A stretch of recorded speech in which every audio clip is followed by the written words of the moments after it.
Hello, everyone. Welcome to Ajiro Tech. Ajiro Tech. Okay, we're here for the second variant, and I'm super excited to be here again. And in this video, we're looking at the Cambridge AS level, Information Technology, with the course code 9626. And we're doing the May-June 2026, and we're looking at the second variant of this paper one theory. I mean, the first variant. I mean, it took all of me. It took all of me because it was so long. Mashallah, it was so long, and and I'm here again another day um to do this, and I'm super excited um to teach you. Are you ready to learn? Just let me know in the comment section if you're ready to learn. Okay. All right. Alhamdulillah. All right. So let's get work, right? All right. So if you're not subscribed to a YouTube channel, okay, now, mm, I don't know what you're waiting for. So literally, right, subscribe to a YouTube channel with this link. Right, that's all you need to do with this link. Do I have the stick pen? Yeah, I do. Right, subscribe with this link. Just go here and subscribe to our YouTube channel, right, to get amazing, amazing videos from Cambridge and EdXL across major subjects. All right, and if you have not joined our Discord community, well, I will tell you to join, right? Please scan the QR code. You can join with this link or with this link.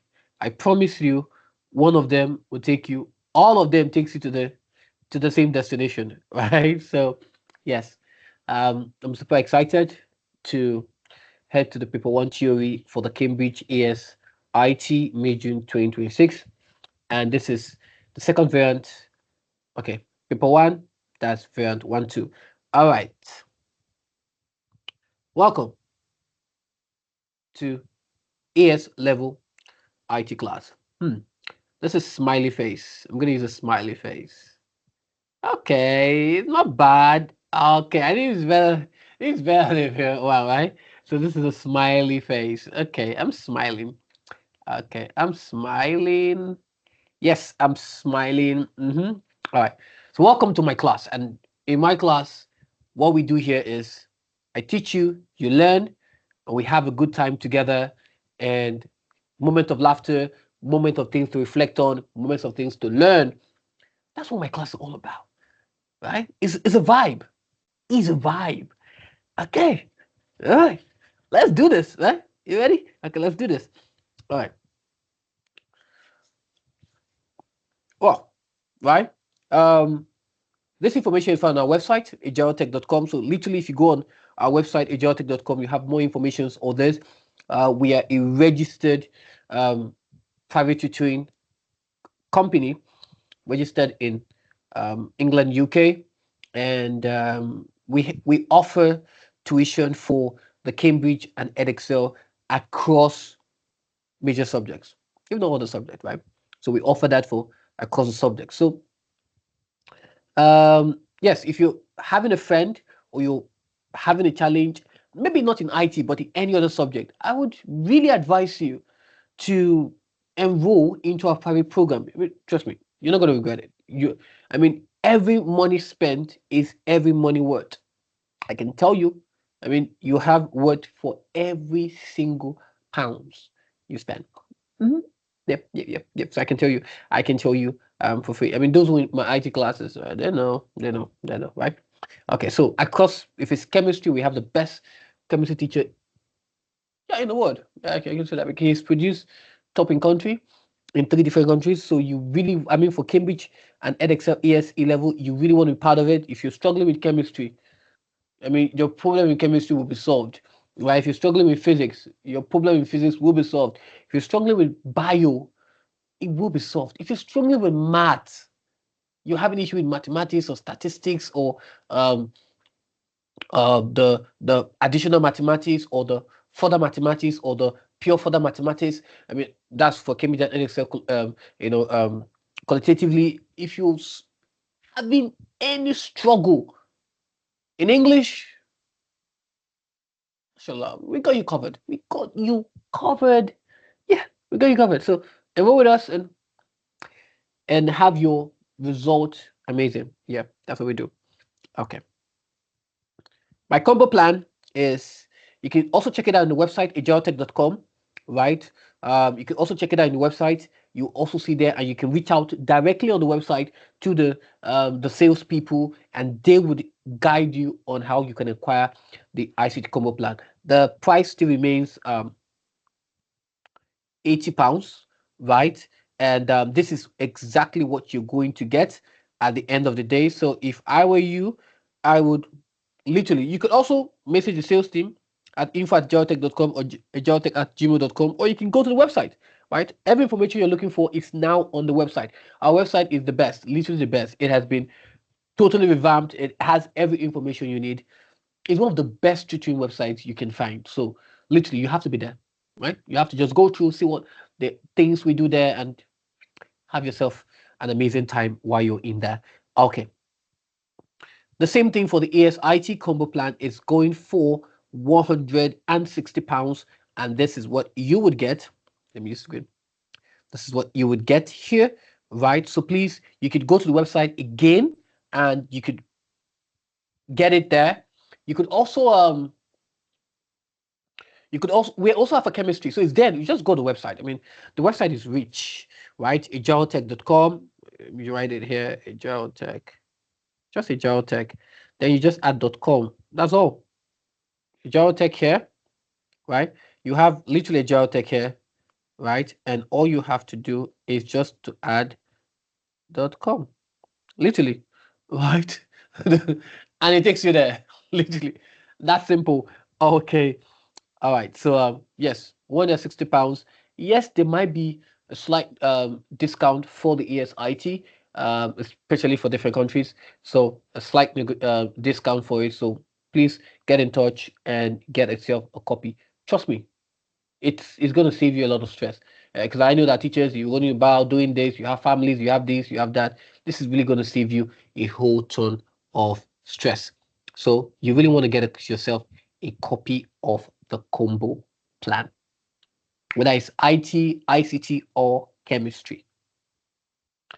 Okay, let's get to work. Yeah, I love that. Let's get to work. Yeah. Are you ready? Yes, I'm ready. I'm ready to teach you. And you're seated. I'm seated. Yeah. You've put on your headset. I have to have my pen, my powerful weapon, my pen, and I'm ready. Let's go. All right. Mashallah. Let's go. Let's do this. Okay? Let's do this. Let's bring the walls of IT down. Yes. Question 1A. A businesswoman, okay, a businessman too, right? It's not only women, right? A businessman too. So, yes, you can add man, right? Okay, right? Is opening a shop. Hmm. Is opening a shop, okay, which sells sport goods. Sport goods. You know, when you have sports, right? It could be the sport jerseys, the sport boots, um, sport tracks, and sport, literally, right? Not just football or soccer. Right? You know, we have other sports, right? Yeah, I know I'm a football person, but you know, we have other sports, right? We have swimming and other things, right? So you don't think it's just football, right? There's basketball and there's other kinds of sport, cricket, you know, Indians, they love cricket, right? Baseball and things like that. Right? So they're sports, really. Okay.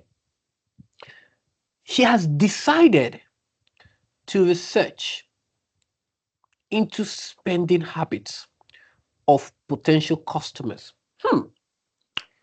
Okay, potential customers. I see. Describe one source of direct data she could use for this purpose. One source of direct data she could use for this purpose. So we're looking at direct data here, and this is chapter 1. And if you've been in my class, if this is the first time in your class, see, I'm going to tell you exactly where the question is coming from, right? Where you can find it, what's the idea behind it, and that's what we do here, right? Okay. So, chapter 1, data processing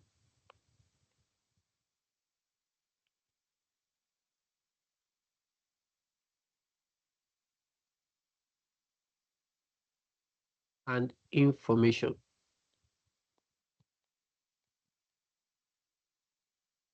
And they said of direct. So you probably you see this under data and information, right? Under data and information, we know we have direct data and indirect data. Okay, what's even direct data? Right? Let me not just. Of course, I don't just go to the answer. We build it. We build it. Let's build on it, right? So what's direct data? Let's start with that. Let's have an idea what we are dealing with before we even start looking at okay, what's direct data? All right, a direct data for your notes. I know when you're in my class right now, you need to have your notes or your iPads or something because you have to be learning. You can't just be watching. You have to learn as well, and then you contribute, right? In the comment section. Okay. So direct data is data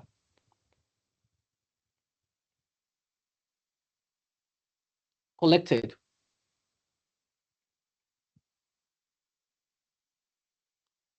specifically for a particular purpose and intended to be used for that purpose and that purpose only. So we are saying that a direct data source provides the data gatherer. Who is the data gatherer?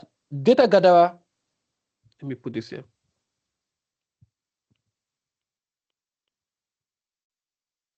is one who collates the data, right? So a direct data source provides the data gatherer with first-hand data. That's what we're talking about. So if data collected specifically, you are the one, direct data is collected by you. For example, you want to track your spending habits. You go and be checking the things you're spending, and then you've collected that information.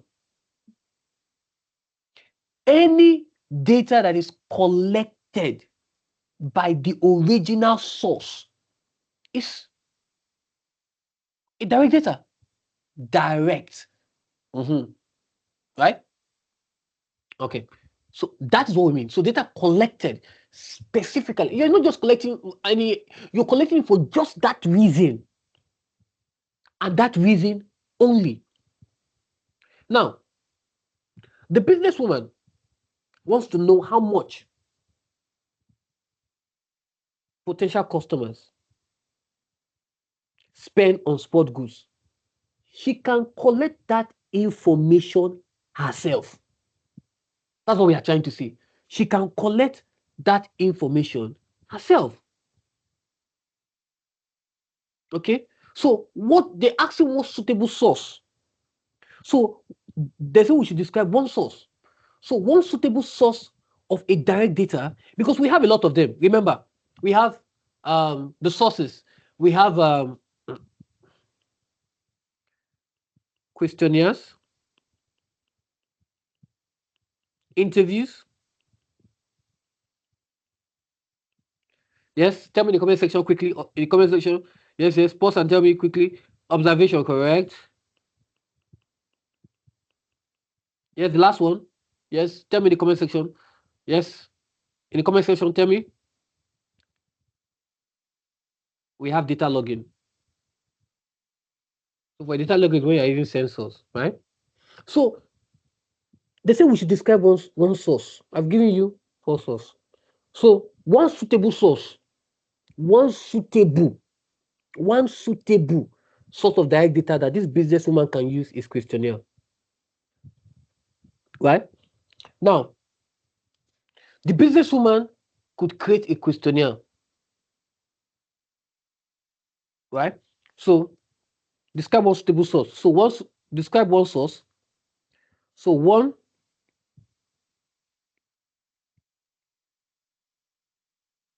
suitable source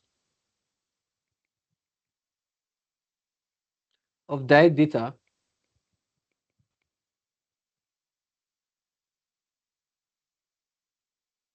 is questionnaire. The businesswoman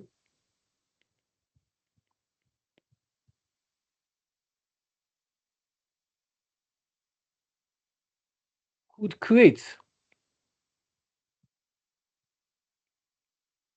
a questionnaire and ask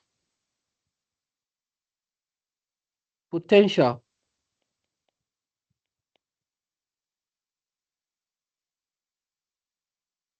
customers questions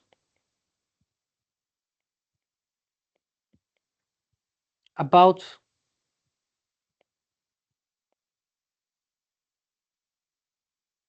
their spending habits,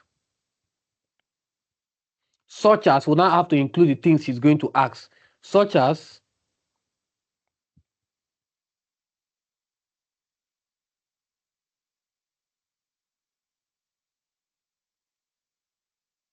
okay, so we can put maybe A, how often they buy sport goods. B, what types of sports,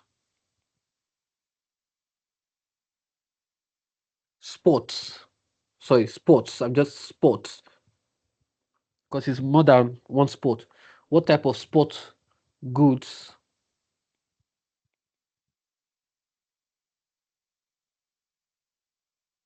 I promise you that's buy. Let me write it where PUI. If almost we say Mr. Jaro. Okay, yes, I've written it where. What type of sport goods they buy, how much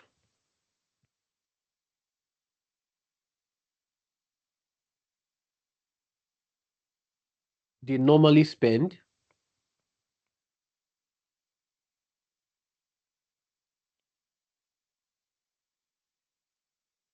which sports products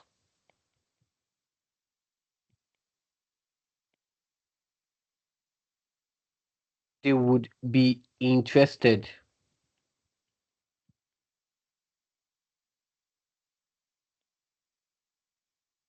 in buying from the new shop. So can you see that? So the business is going to create a questionnaire and ask potential customers questions. And these are the things, right, that needs to be there. How often they buy the sport goods, what type of sport goods um, they buy, how much they normally spend, right, on these sport goods, right, which sport products they will be interested in buying from the new shop. So because this businesswoman wants to know, right, she wants to know. Remember we said she's opening a shop which sells sport goods.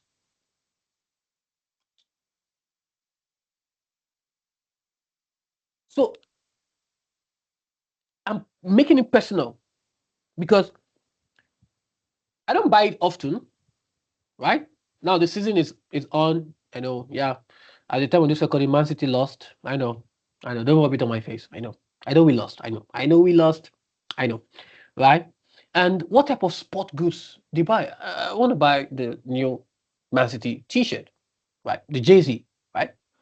Right? How much do you normally spend? I'm not gonna spend, man, it can't be more than five. 5, 10 pounds, right? 5, 10 pounds, right? Okay. Which sport products they're not interested in? I mean, it's football. It's not football. I mean, yeah, football for me. So it gives an idea what to buy in a shop. So you don't look and buy wrestling kits. Nobody buys nobody buys wrestling, right? You don't want you don't want her to go broke, right? So she needs to now know, right? She needs to now, that's what we are talking about. She's doing that research to know the spending habits of potential customers. She needs to know what they like. You grow in your business when you have a business of what people would be interested in. You know, right? Business. Okay. So this is very important. So this is the direct data because the businesswoman is collecting the information herself. So let me just put this here.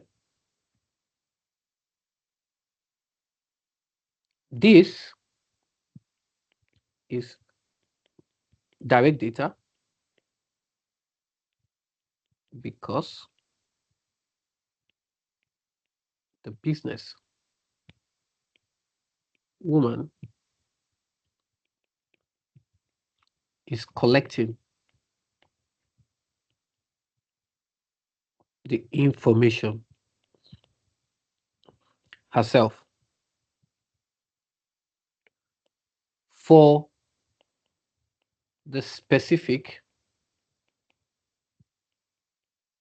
purpose of researching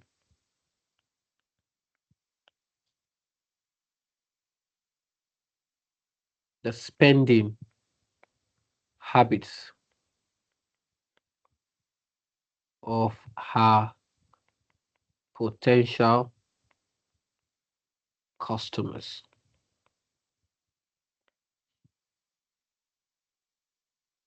So the important thing you need to now learn is that when we talk about the direct data, right?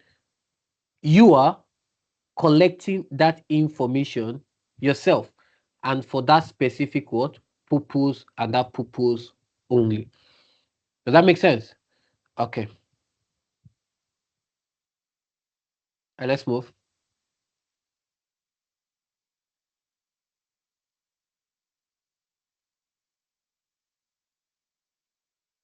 Identify one source of indirect data that she could use for this purpose. One source of indirect data that she could use for this purpose. So this is again indirect data. So this is chapter 1.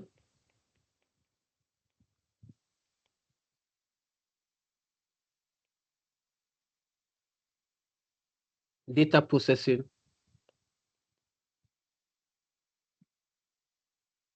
and information. And it's under data and information. Now, let's try to understand this. What is indirect data? Let's start with that. You don't know what direct data is. What's indirect data? Now, indirect data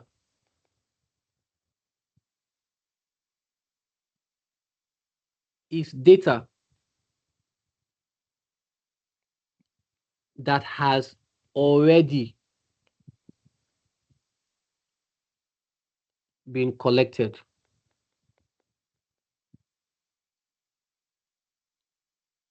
by someone else. As simple as that.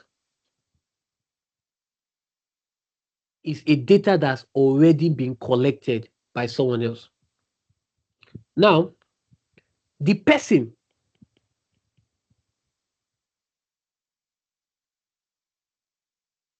using it did not originally collected it themselves for the current purpose.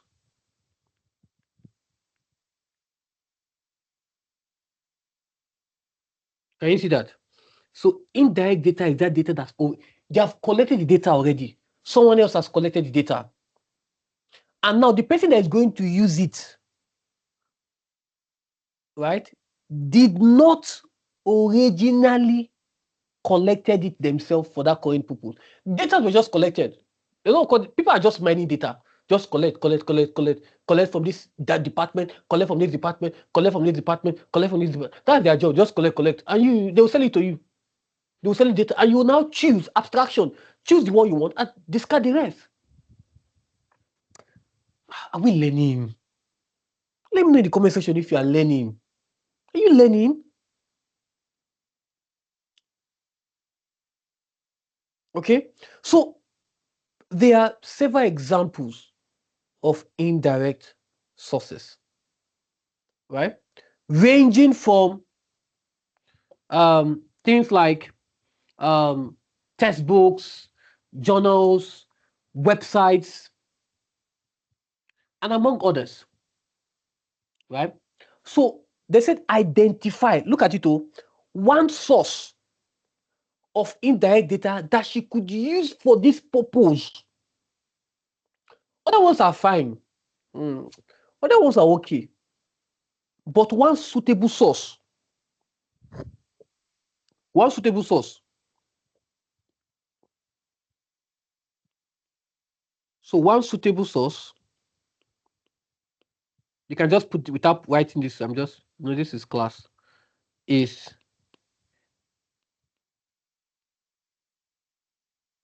government statistics.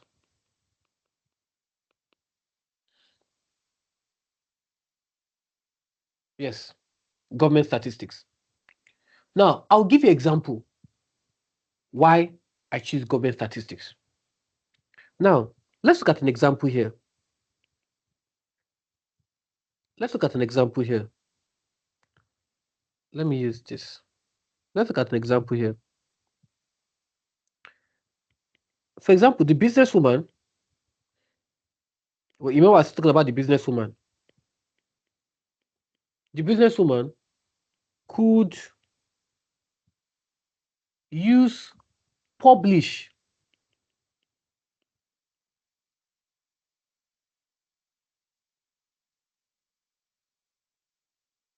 government statistics containing information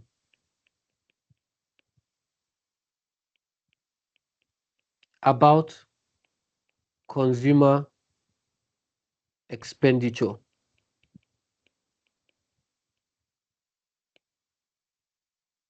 or spending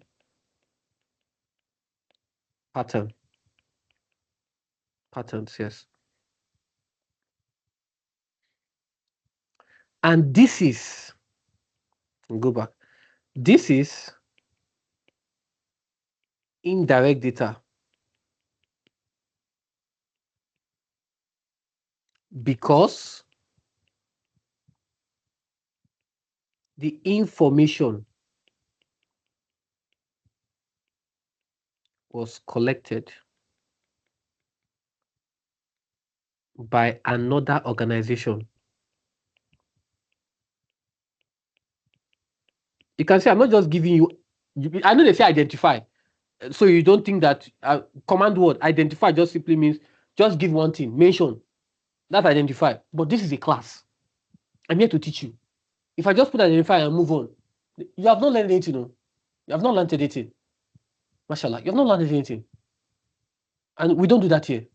Right? That's why we are the best. That's why this YouTube channel is the best. Because what we do is excellence.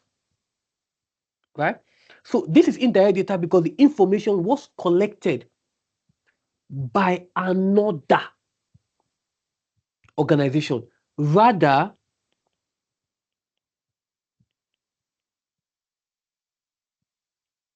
than being collected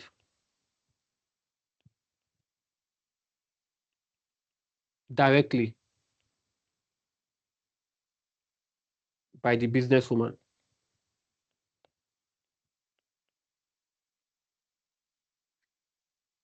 Okay. So this is why I said the suitable one, right, is government. The other ones, right? You can use, like I said, textbooks, journals, website. You can also use market research that is conducted by someone else. You can also use newspapers or magazines, right?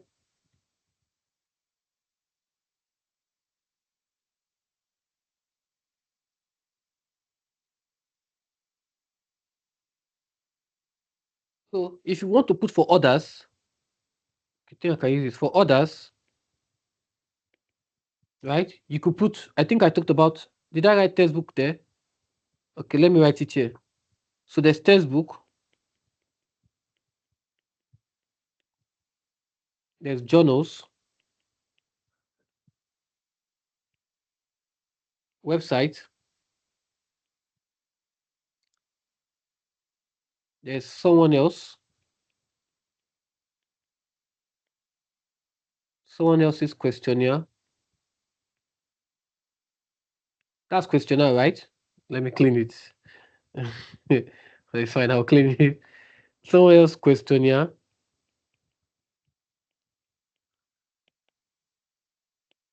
market research,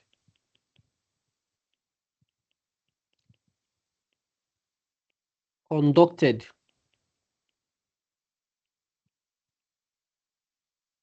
by somebody else. You can see what I'm using. Somebody, because you're not the one. And there's also a newspaper, right? So, but one thing you need to understand that they would reject sources that would not contain information about spending patterns. So take note of that. To whatever point you give it, you need to also know that, right? So, in conclusion of what we are saying, indirect data is someone else collected it. That's the conclusion. So, in conclusion, indirect data means someone else collected it. That's just a way for you to remember. And I am using their existing data.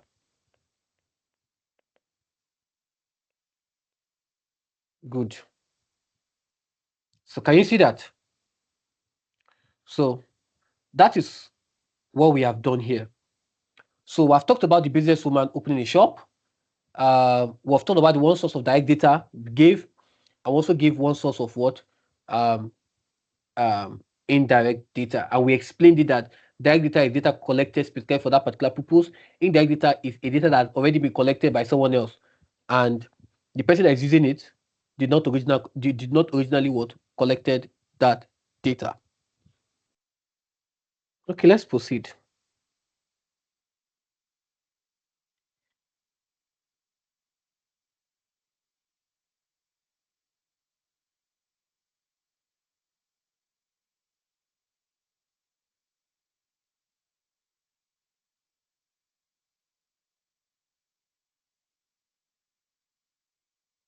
With reference to both relevance of data and age of data, explain why the information obtained from direct data source may produce better quality information.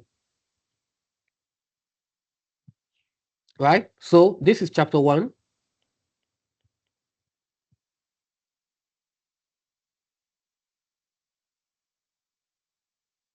data processing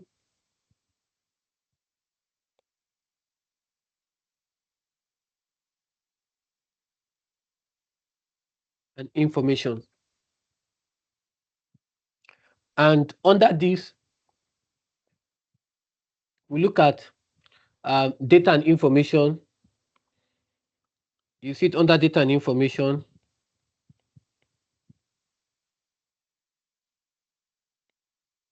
Then we have quality of information, right? So we need to first of all understand what makes information good quality. Before, I said with reference to both relevance of data, age of data, explain why the information obtained from direct data source may produce better quality information. What makes information good quality? Because for us to say we have something that is good quality means we have bad quality.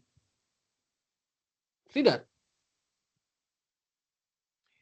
Information is not automatically useful simply because there is large quantity of it. No. Let me put this down so that you understand. I said information is not automatically useful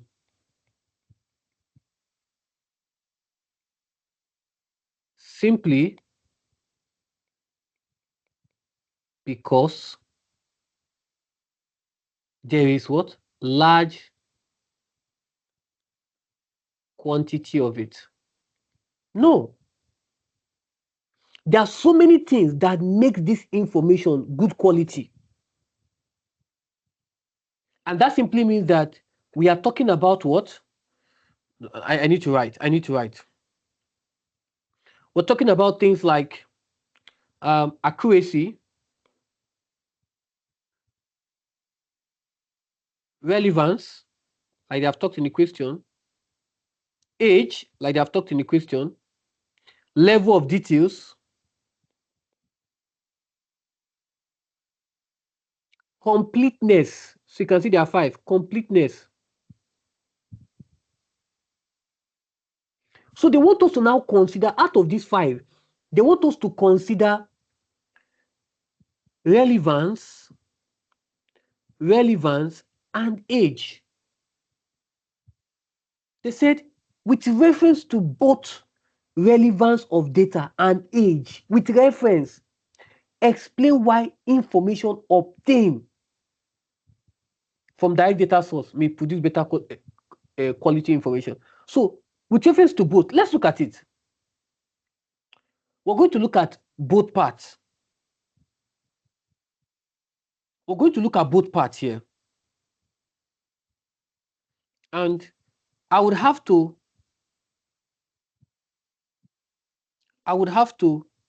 do, please permit me. I would have to do this. So it might be too big in your screen. Forgive me, because I need to do a lot of writing on this.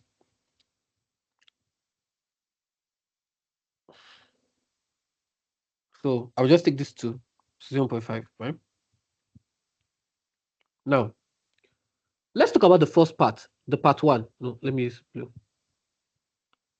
Let's talk about the first part, the part 1. Relevance. What does relevance mean? Sorry, I want to split. Let me do this. Let me get a green and then split my screen here. Oh, we're going to learn. We are going to learn. Going to learn.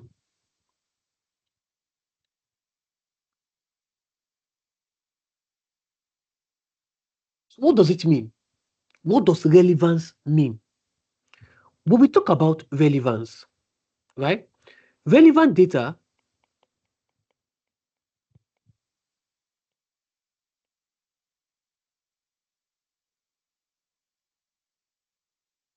is data that is appropriate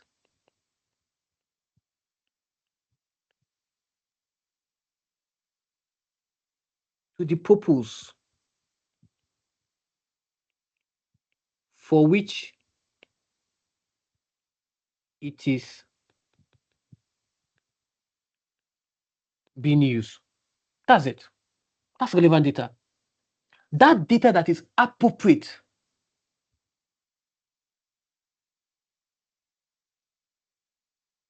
okay, for the purpose, anything that is appropriate for that purpose on which it is being used is seen as relevant. Now, remember, we're still on the case of the businesswoman. The businesswoman is not simply looking for any information about people.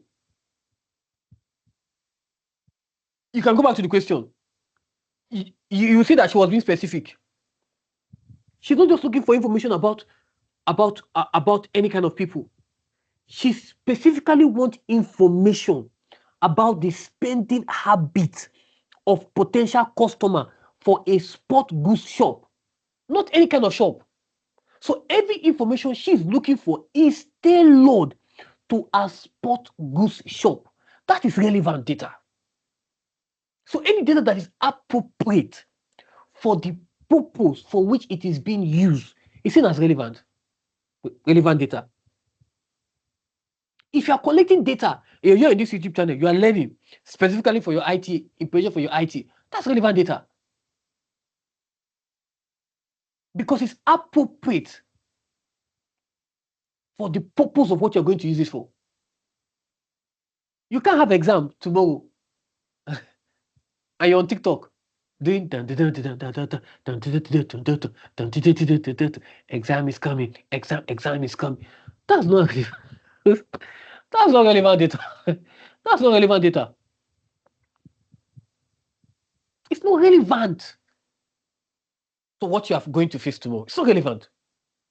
So anything that is appropriate for the purpose for which it is being used. So a direct data collection method allows her to control what information is collected. That's it. Right? So please for a note. So a direct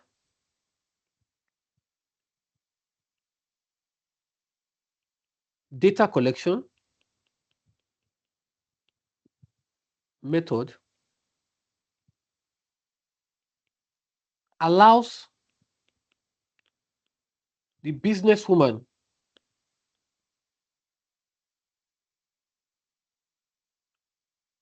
to control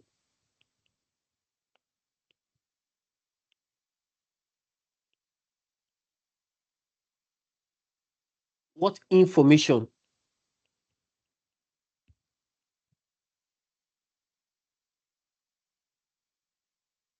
is collected. So that's the first one. For example, she could ask, how much do you normally spend on sport equipment each month? You know, we talked about it. If you go back, we talked about it when we're giving those things she's going to use for our questionnaires. So it allows her that control. So she could design that questionnaire specifically around sport goods expenditure.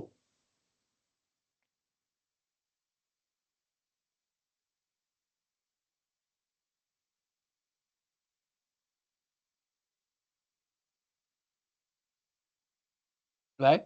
So that's what we're talking about. So it allows her that control of that information that needs to be collected.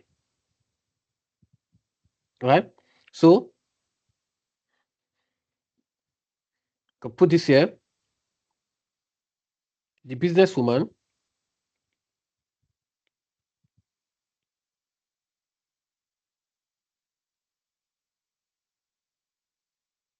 design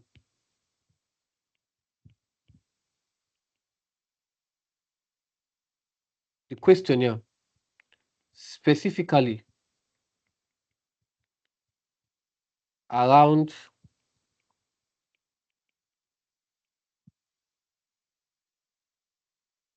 sport goods expenditure. Right? Example, asking how much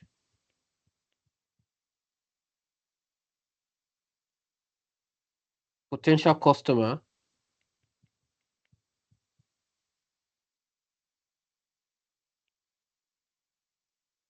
spend on sport equipment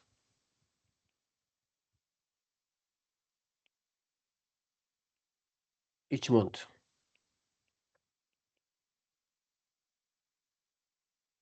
She could also ask, which sport goods do you purchase more frequently? Right? So we can see that this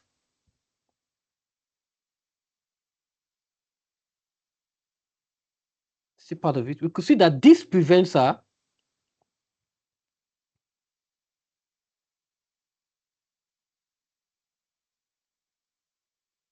from collecting large amount of information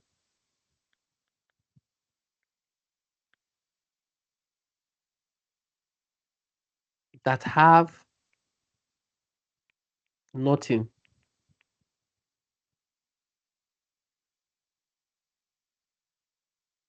to do with the shop.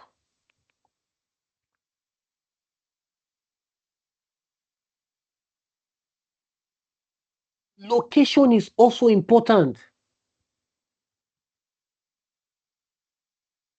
right? Because you want to ensure that the people who are supplying these data are potential customers in the region, in the area. You can't be collecting data from people you are staying in.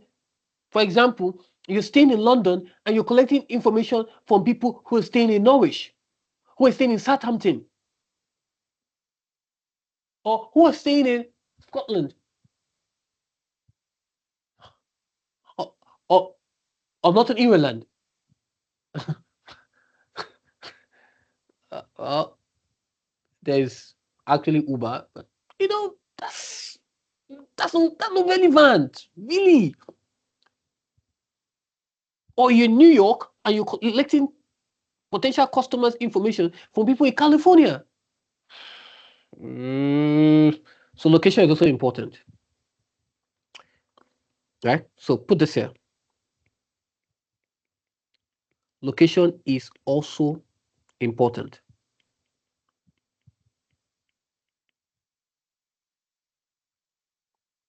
because she could make sure that the people supplying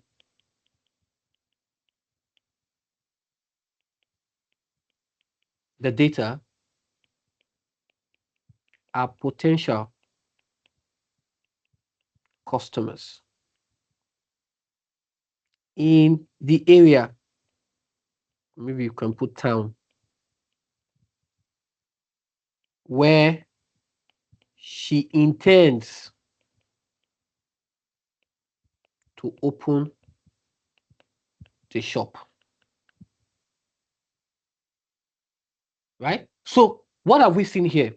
We've seen control. We've seen control, right, over the information that is being gathered. We've seen that she's able to design. We've seen control. We've seen that she's able to design the questionnaire specifically around her sport goods. We've also seen that she's collecting the data from people within that area. So location is also important. Do you see relevance now? Do I need to do a mic drop? I think I need to do. Okay, not yet. Not mic. Okay, okay. Let me. Not no. Okay, not yet. Mic drop. Okay, okay. Mic drop. Okay. Now let's move to the next one. Age. Remember, they said with relevance to both, with reference to both relevance of data and age of data. Explain why the information obtained from that may produce better quality. So those are the things. Design, location. Age is the next part.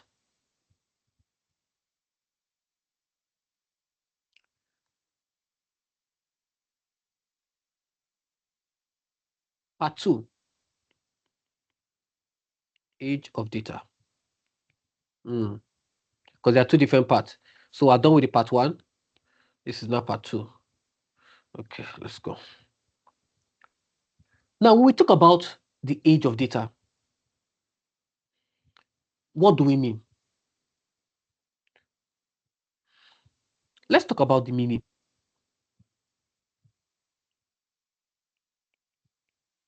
Of this. The age of data refers, see this, refers to how long ago the data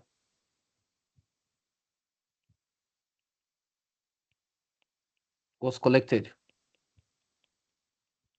I mean, see, information has age. As of the time of this recording, the IGCSE result is out. Students are celebrating result. If you are talking about your result 3 months from now, it's old. It's old. It will trend. Now everybody's on the back on the results. 2 months from now, everybody have moved on. There's October, November. Nobody's talking about May, June anymore. Are we together? So age of data refers to how long ago that information was collected. The more recent the information, the more recent the data collected, the more effective, the more qualitative that information will be. Are we feeling the vibe? I think we're feeling the vibe. Are we feeling the vibe? Because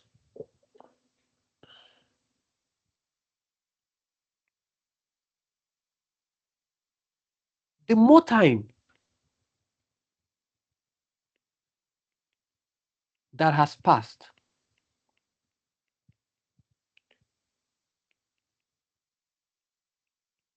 the greater the possibility that the information no longer accurately represents the current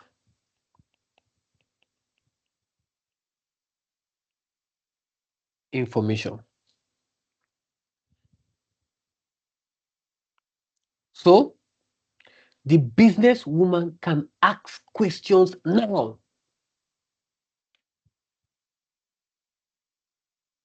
Can ask questions now. So the businesswoman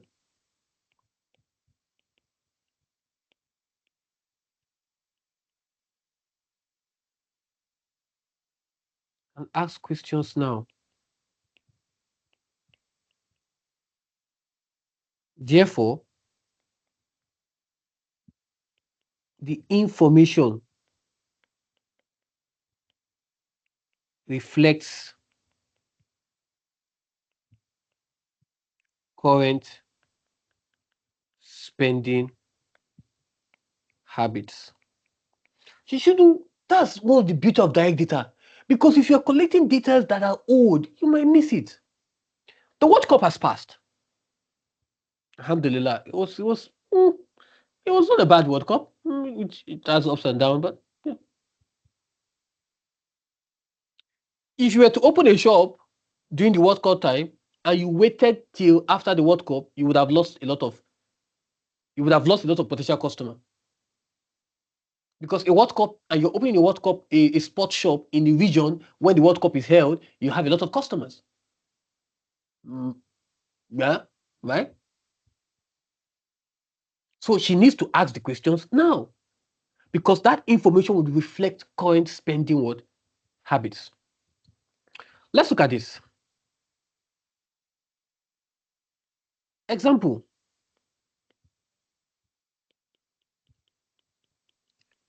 People's spending habits.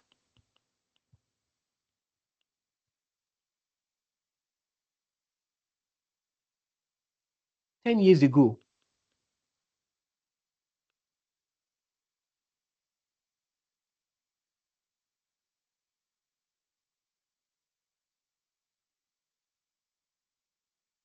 may be different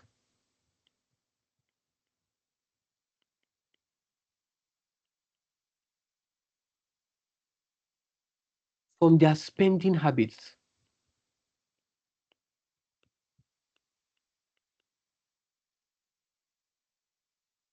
today because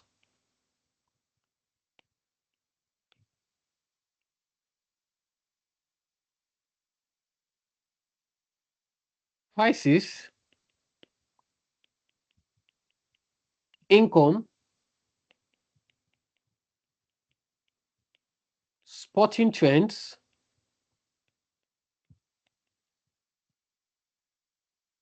and consumer preferences can change.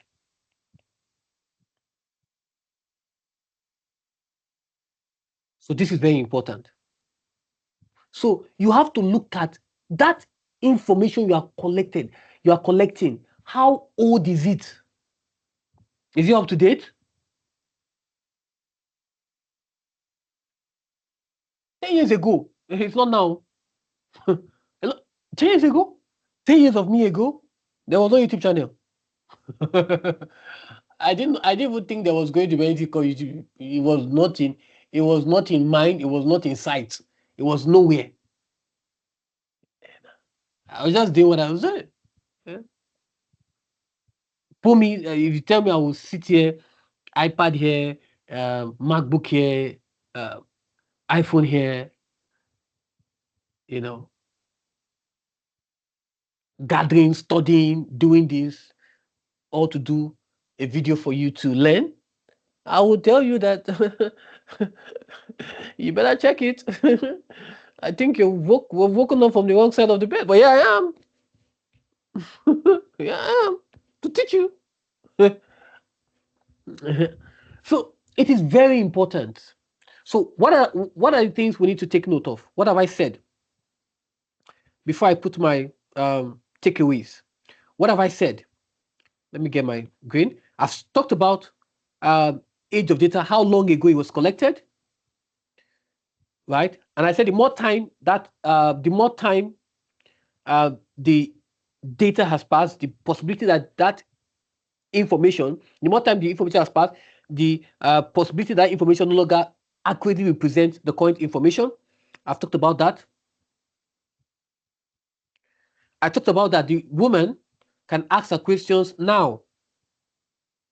And I've also talked about years ago that the people spending habits 10 years ago or 15 years ago, right, would definitely be different from their spending habits today. So, a key takeaway. Let's look at the takeaway. Let's look at the takeaway. Oh, there's a lot of space. Oh, wow. But it wouldn't have enough to write all those things if I were to use this, right? So let me clean this and I'll just, yeah.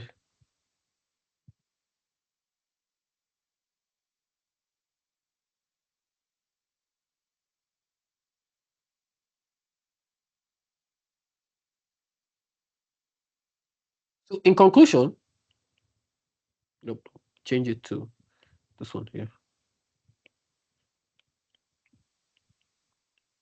In conclusion, relevance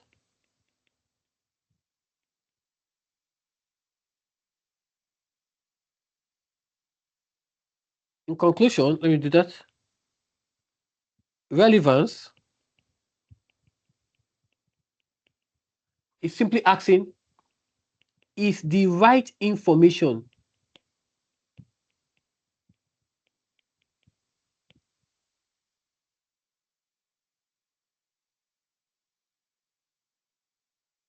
is it, I'm sorry, let me clean this. Is it the right information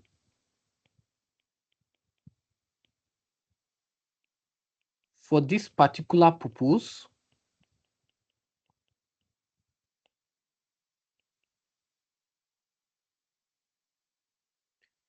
And age is asking, is the information recent enough?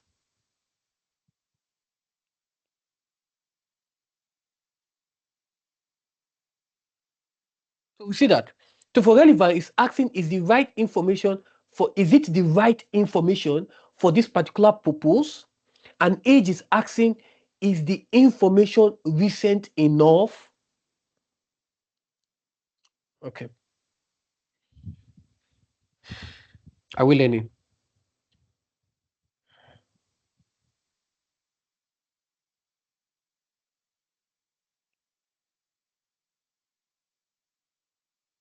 Mr. 1C, the businesswoman, what's it on the businesswoman?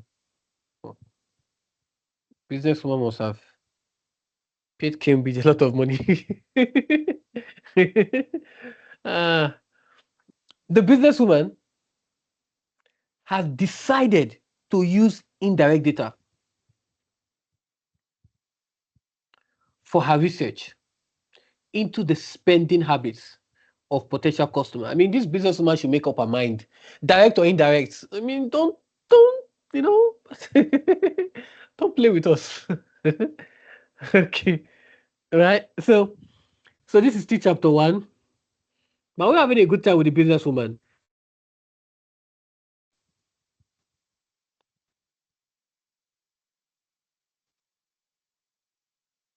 Data processing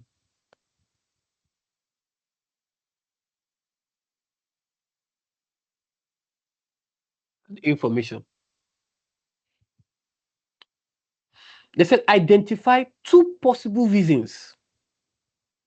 Identify and explain two possible reasons other than relevance of data and age of the data for her decision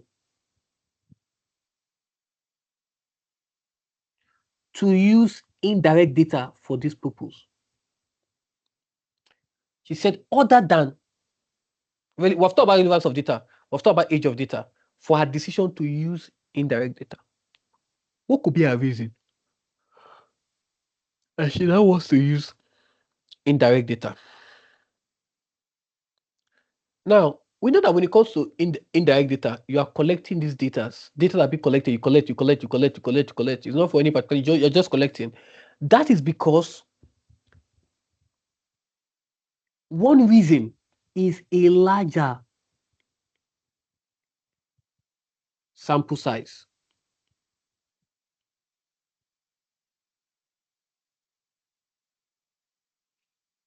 It's a larger sample size.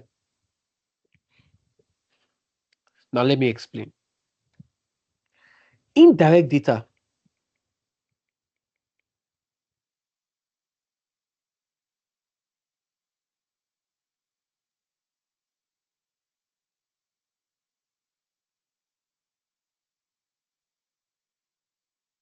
may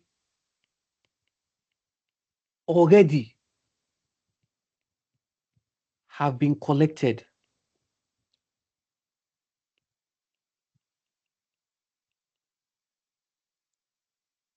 from a large number of people. So that sample size, that particular data have already been collected from a large numbers of people.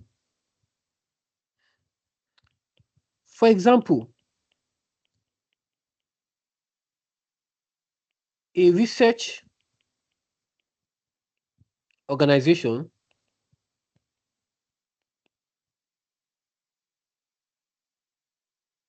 may have questioned thousands of consumers about their spending.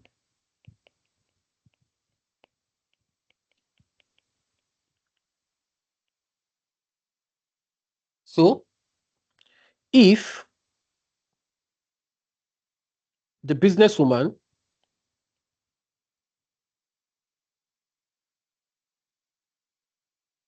tried to collect this amount of data herself, what's going to happen?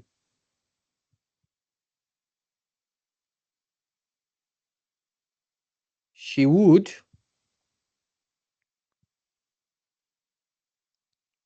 have to what? Contact a very large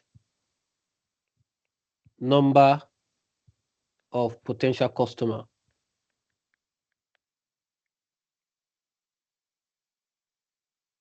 Can you see that?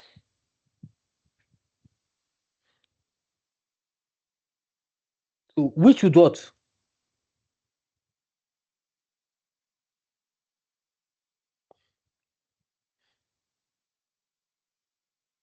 I'm coming. Let me clean this one.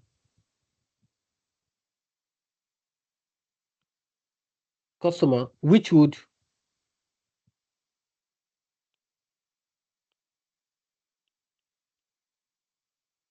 take considerably more time and resources. So a larger sample size, right, provides that wide variation of people, which makes results less biased and give her greater confidence in her conclusion. You can see. So that larger sample size, this larger sample size here that we are seeing, this larger sample size that we are seeing here, right, can provide a wide variation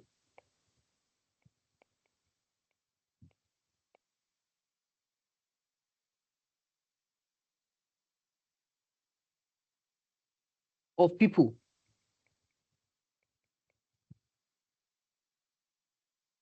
which make the result less biased. Can you see that? Now let's look at the reason 2.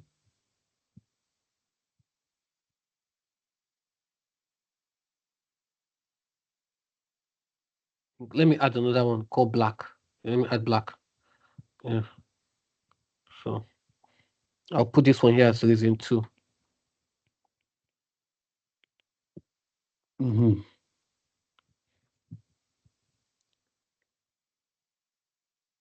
It saves time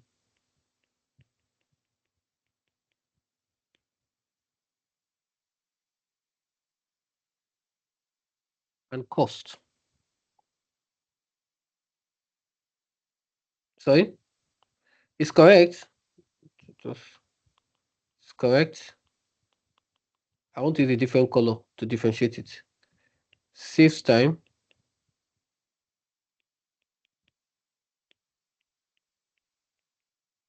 and cost. The businesswoman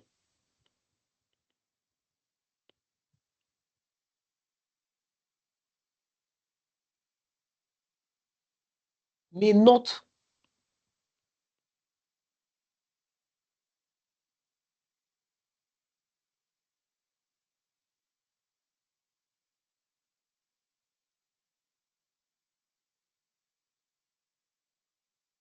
have enough time to conduct her own research.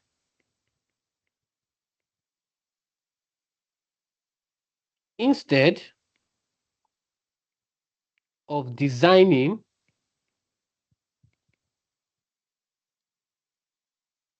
questionnaires, finding participants,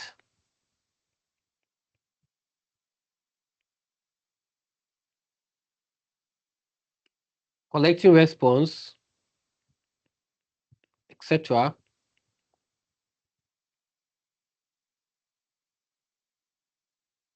She could use data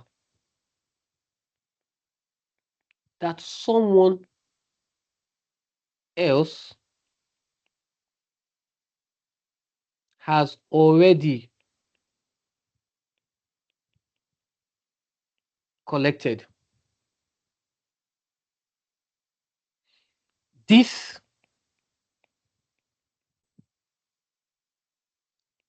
allows her to obtain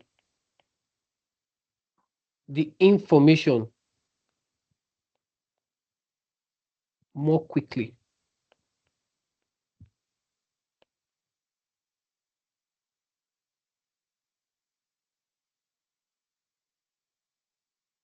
Right? So there may also be a cost saving, right? Because collecting direct data may require paying people to collect the data, traveling to different locations, printing questionnaires, purchasing equipment when necessary. So this would save her a lot of cost. We've talked about time, designing questionnaires, finding participants, collecting response, processing them. I mean, she could just use that data someone else has already collected.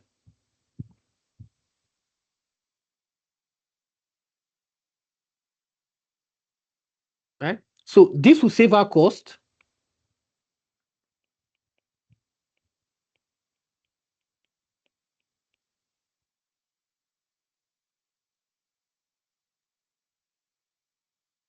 Because collecting data may require paying people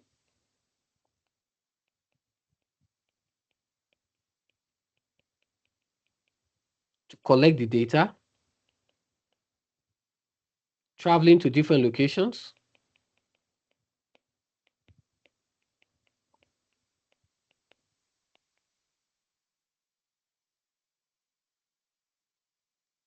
printing questionnaires, etc. Printing questionnaires, and I talked about one, purchasing equipment when necessary. So this is going to save our cost. And of course, this will also give a quicker result because this data has already been collected already. Right? Okay. Now, another one you can add, right, is seasonal nature of some sports. The FIFA World Cup happens every 4 years. I think Olympics happens once in 8 years. I think Olympics, something like that. So there are some times that it's not possible to collect that data right now because you have to wait the next 4 years. So what do? Indirect data. You go and collect the past World Cup. I'm using sport because it tallies. It's relevant. It's tallies. So I'm not going off point. To collect that information. So there are some sports that are seasonal. It doesn't happen all the time. It's not a Champions League that happens every single year. FIFA is 4 years. And Olympics is 1 in 8 years or something like that. Yeah. Okay. I hope we are done with this businesswoman. Really. Right? I hope. Hope there's no more business. Hope there's no more businesswoman. Right? Well, it's been a good businesswoman, right? It's been a good conversation we've had. Right? Okay. Let's look at this.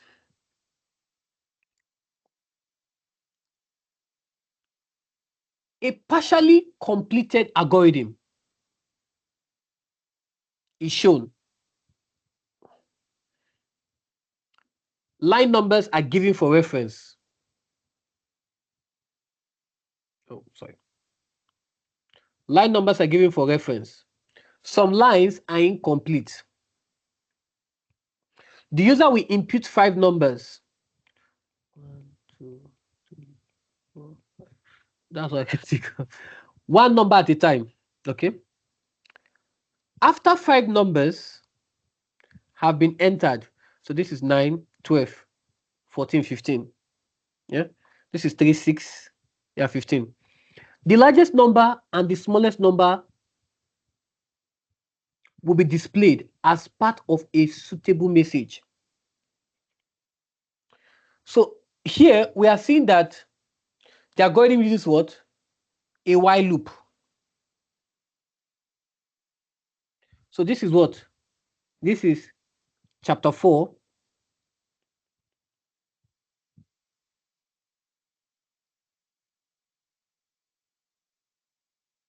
Algorithms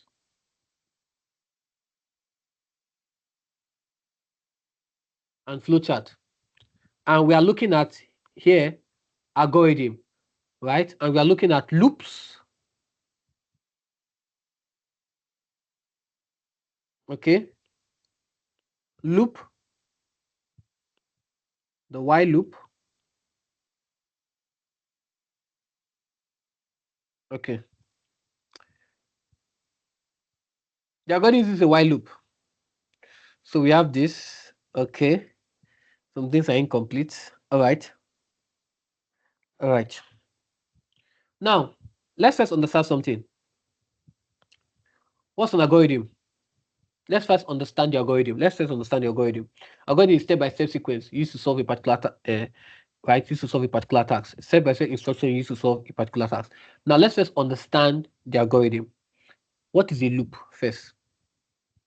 Let's understand this. What is a loop? So that we know what we are doing first. What is a loop? A loop is used when a sequence of statements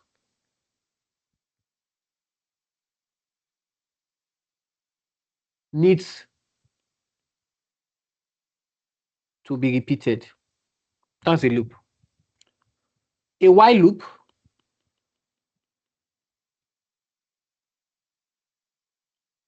checks its condition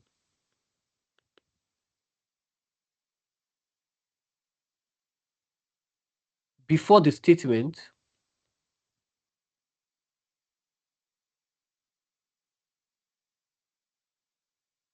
inside the loop are executed. Now look at this. So a loop is used when sequence of statement needs to be repeated. Yes. Now for the while loop, it checks the condition before the statement inside the loop execute. So if y is this, then it will check that condition. If that condition is true, then it's going to execute. Now let's talk about counter, because also there's counter here. Let's talk about counter. A counter. A counter is commonly used when the algorithm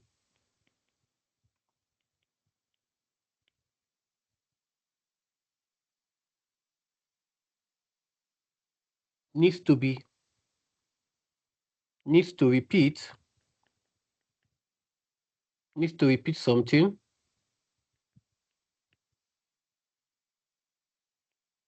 a specified number of time. So we can see that loop a sequence of statement that needs to be repeated. So that statement needs to be repeated. For the while loop, it checks the condition. Check the condition. If the condition is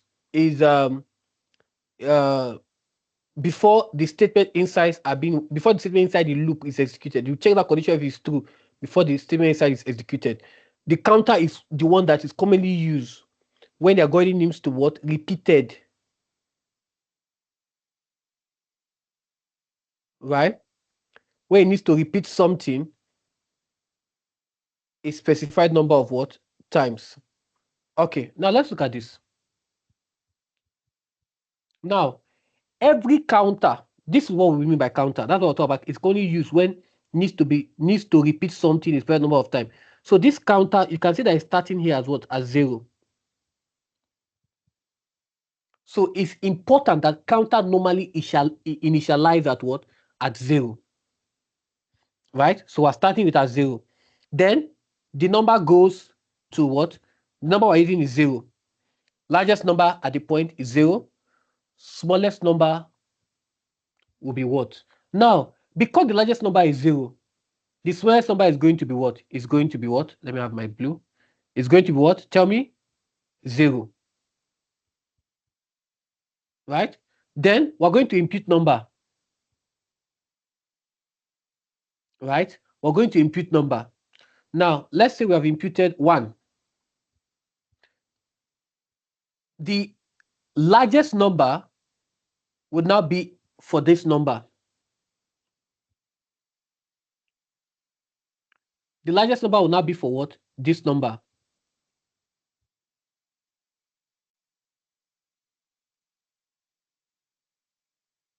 The smallest number will be for the number that it has taken. Then we'll now say that what? Y counter. Right? Look at it now. It will start from 0, input the number, it will go. Look at it. We said it's going to impute 5 numbers.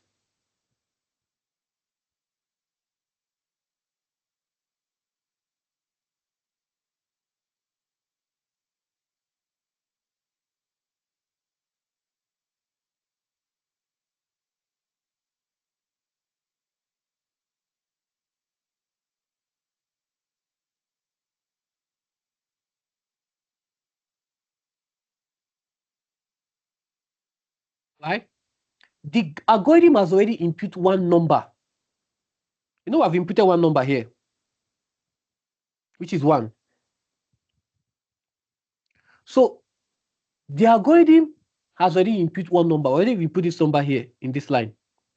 Now, the first number is used to initialize the largest number and the smallest number. So the algorithm does not need to impute 5 additional numbers. It only needs 4 more numbers. Can you see that? 4 more numbers, which allow the loop to what? To process the remaining 4 numbers. For example, if the first number that we have is, let's say, 25, the largest and smallest will be what? Yes, tell me. 25, 25. Right? Okay. The loops will take 4 more numbers. Remember, they said they're going to impute 5 numbers. Right? This is one number they have imputed. Take note. We have imputed what? Right? You're going to impute 5 numbers, one number at a time. So this is my own number I've imputed, 25. Or 1 or 10. Whichever one you're going to impute. Okay? So if you have put 1, if you have imputed this one number you have imputed here, so that simply means that what? You have the one initialized number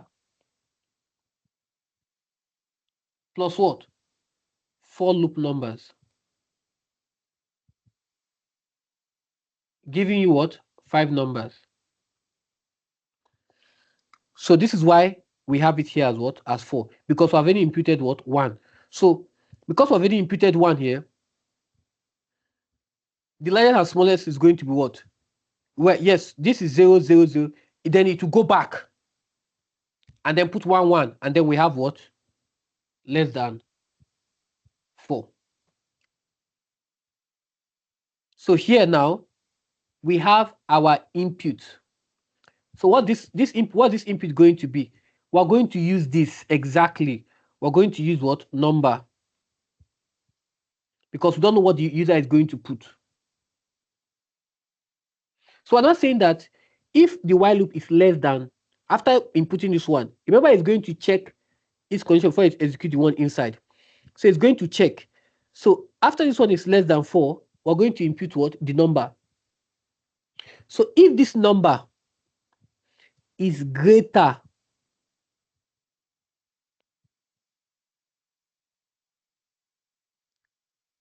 than the largest number, so let's say the largest number you have imputed is still 0, for example,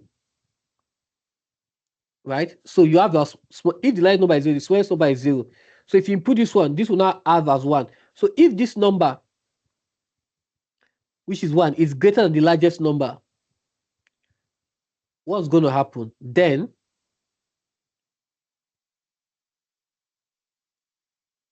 the number will be stored as the what? Largest number.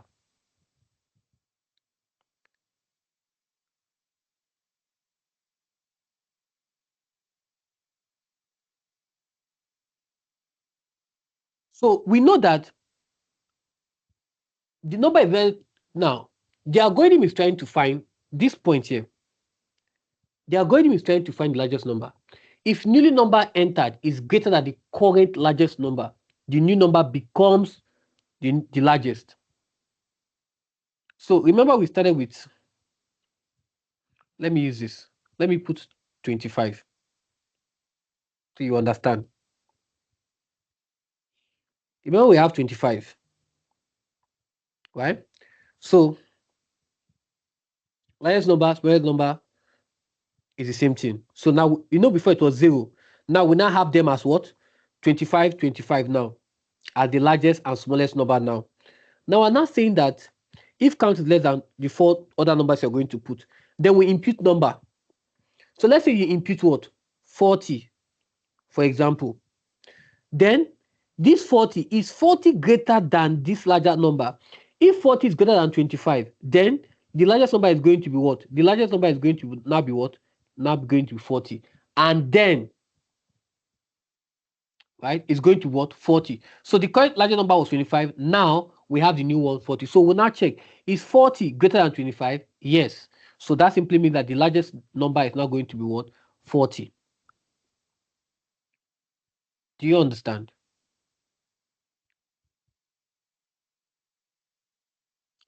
Then the number is going to be this, else.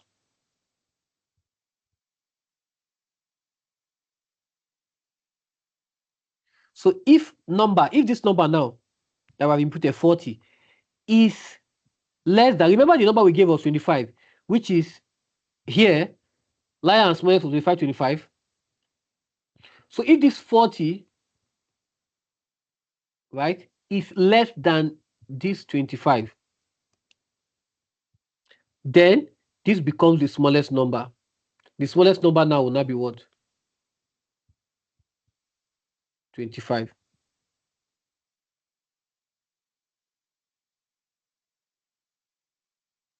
Because 40 is not less than 25.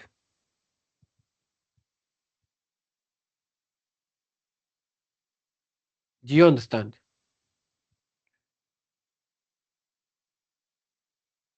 Right? So the goal is also trying to find the smallest number. So if the new number you enter, right, is smaller than the current smallest number, so it's going to check. I'm coming. Let me use a different number to check. So now we have this. So we have done this. This is sorted.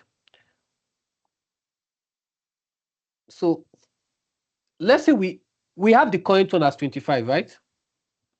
Let's use that so that we don't get confused.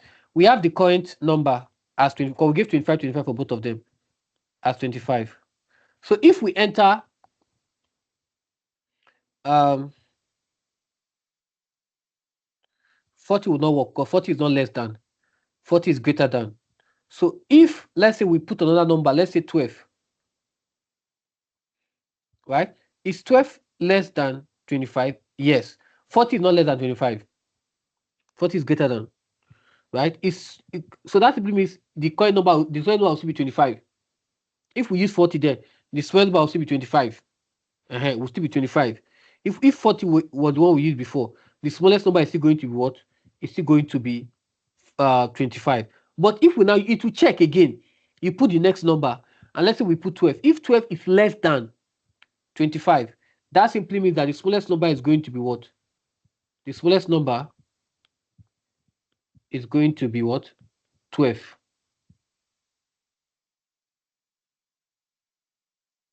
Right? And then look at it here. We're going to what? End if.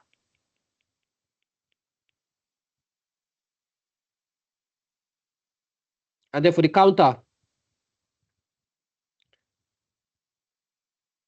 well, what are we going to put here? So this is going to be count plus 1. Why? Why are we doing that? After every time another number has been processed, the counter must be increased by 1. So when we put 40, that's 1. We put another one, that's 2. It's still less than. The moment we put another number again, that's 3. The moment we put 4, 4 is not less than 4. It will end if. Right? So 4 is less than, 4 is not less than. So it will be, when you end if, it will increment again and go back. And end if increment. So once it gets to 4 less than 4, it's going to end, right? So would never eventually become false, and the loop could continue. That's the reason why we add it. Otherwise, the condition will be count less than what? 4. So we have to increment it, right? So, and then it will now what? End y. And then print the largest number is this, and the smallest number is this. In our class, there is a software that we're going to use to practice this. There's a software for algorithm, right? We're going to use and practice this now in our private class. We use that software and practice this so you see it for yourself. We'll test all those 5 numbers and you see how the way it works, right? You see the way it works. Okay.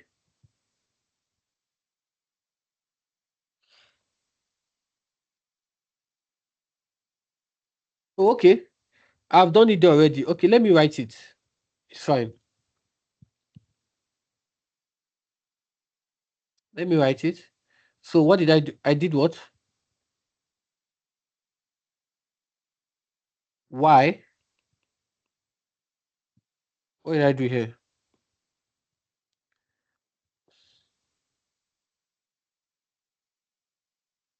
Okay. Y count is less than 4. And then we did input what? Input what? Number. Yes, I want to ensure that it's spelling of number.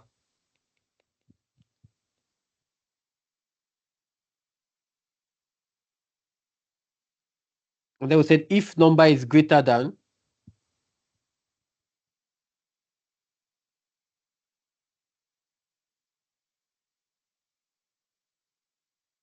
we did if number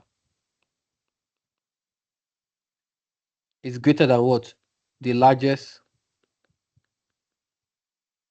number. Line 10, line 110. Then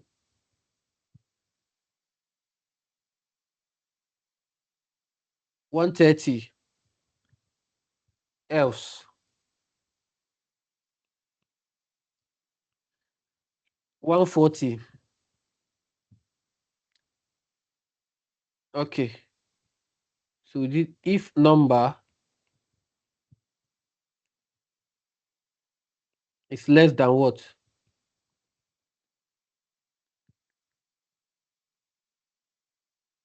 Smallest number. Once I think 170 is end if. Yes. 170 is end if. And then count.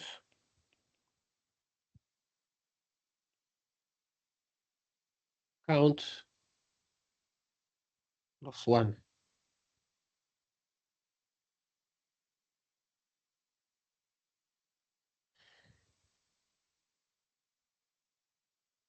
Okay, so we're done with question 2A. All right, let's move on.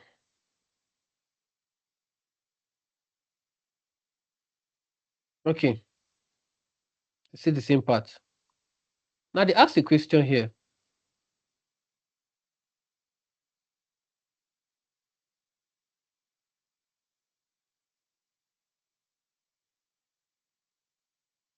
A lot, and you're like, okay, do you have a private tuition? Don't you have? Do you have?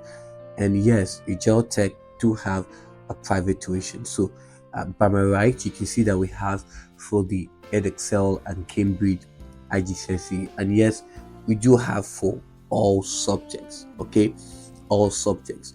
Okay, the popular ones that's always been in demand is mathematics, English language as a second language. Okay, we have physics, we have biology, we have chemistry, and we have um, you know the flagship, which is ICT, just here and there. We also have business studies. So if you're interested for a private tuition, um, I think all you have to do is send an email to the sales team at agiletech@gmail.com, and they would reply to you, talk about your time zone, talk about, and the fee is really quite affordable. Really, it's really quite affordable. It's when you look at it across um, other tutoring service, I think this is the one that's quite affordable, and you get the very best of service. We also have for the E levels as well, um, and also for the EdExcel. So we have for the Cambridge E levels and EdExcel E levels. Okay, and we have also across the subject mathematics, which is usually the hot cake when it comes to E level mathematics and chemistry, and then biology. These are usually one of the ones we have in demand always, all the time. Even physics, for E level. So all you have to do, if you're watching this right now and you are interested for um, a private tuition, then you can do yourself a solid, okay, and send an email to the sales team at agile@gmail.com, and they will reply to you. Explain why larger number in line 60 and smaller number in line 70 are both set to the same value collected in line 50. Okay, so this will be 25, this will be 25. Okay, now we talked about it. So this is still what? Chapter 4,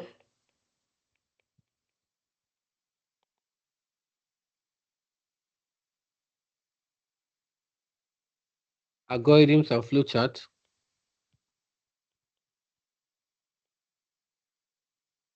And then it is on was still on algorithm. And at this point, we are talking about what?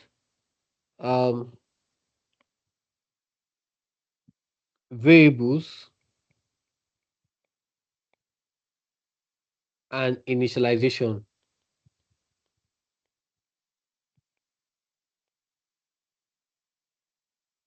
Now, let's answer this. At line 50, only one number.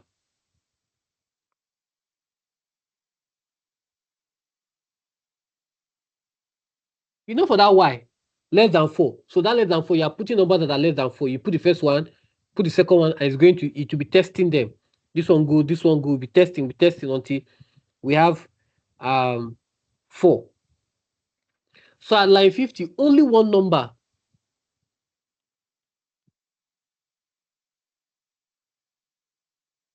has been entered.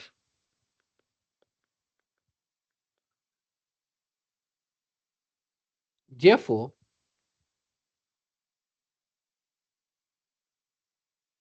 there is no second number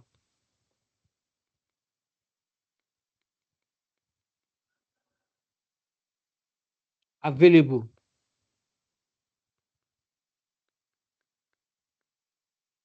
for comparison. That's what y does. Less than 4, you enter, you compare, right? So if the first number entered,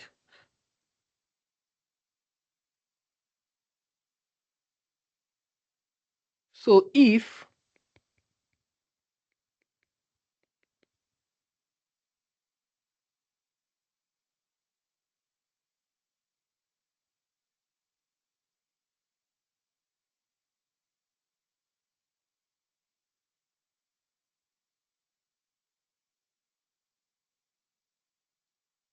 the first number entered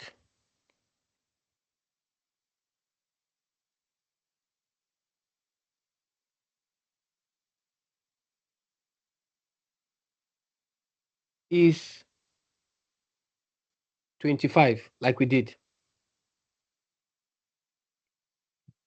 then 25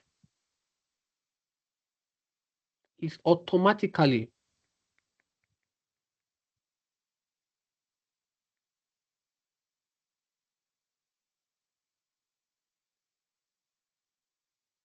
the largest number so far, and the smallest number so far. So the algorithm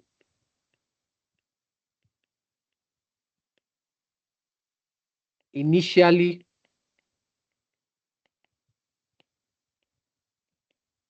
sets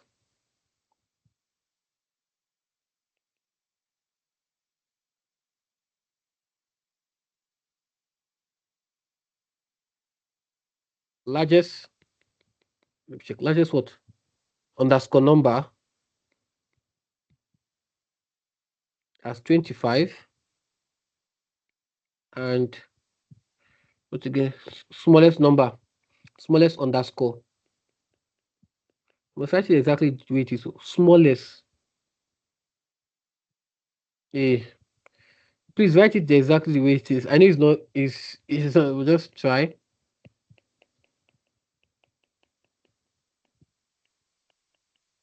Is equal to 25.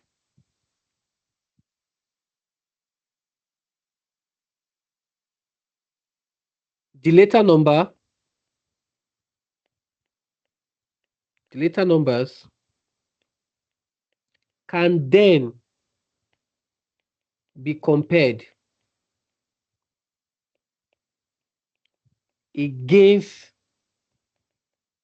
this initial value. If they enter the first one and that first one is 10, for example, 10 is not greater than the largest number, so the largest number remains 25.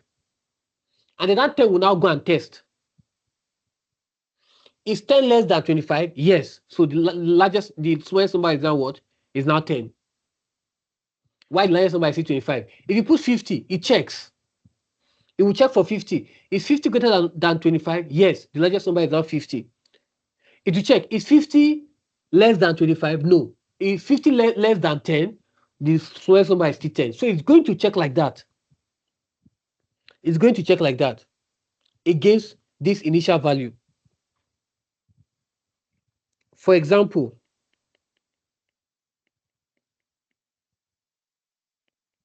if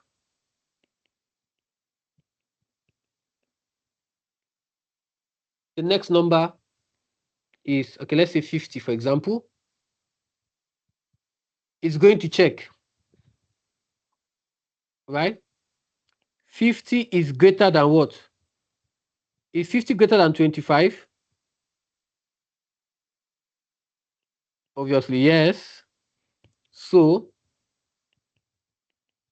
the largest number becomes 50. So this one is satisfied. Now, the moment this one is satisfied, look at the way it works. Let me explain something. If you enter the other number, if you enter this one, let me use green. let's say you enter this 50 now, right?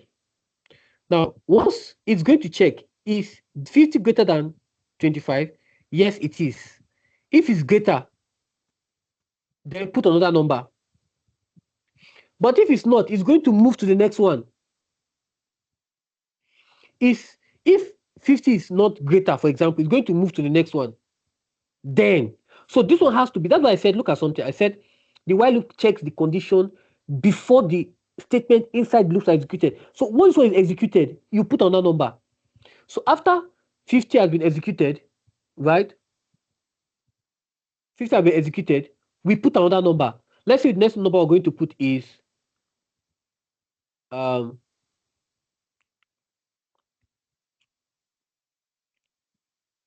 18, right? So put 18.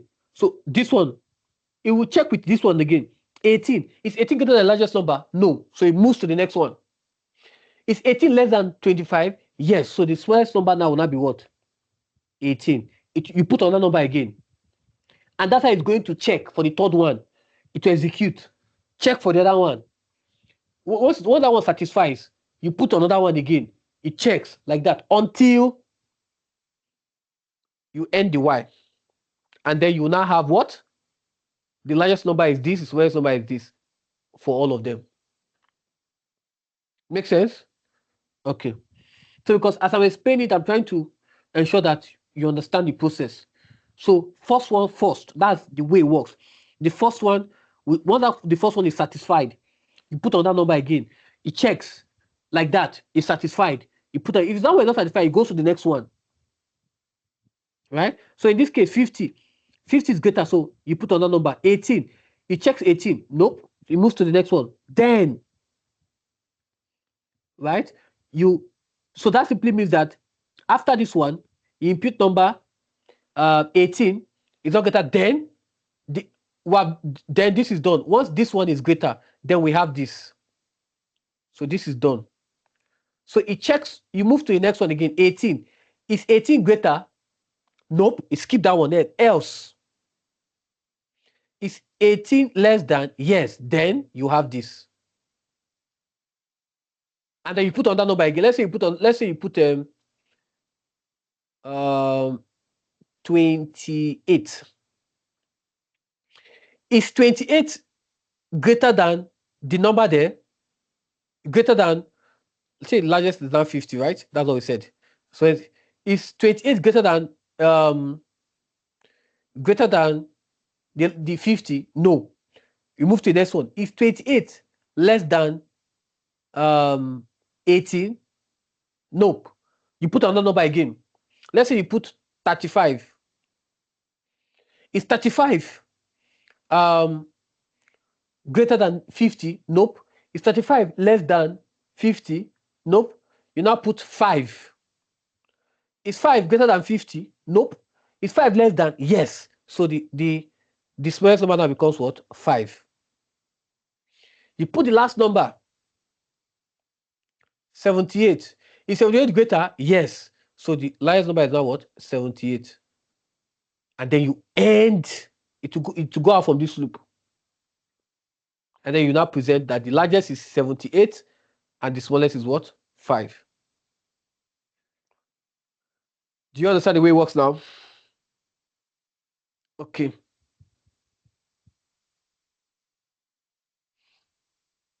So that's the way it works.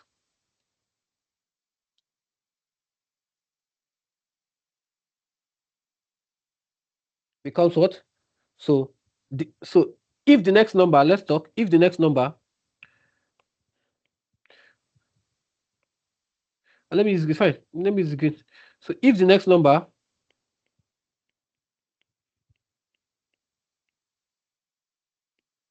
is 18, right? We check, is 18 less than 25? Yes. So the smallest becomes 18.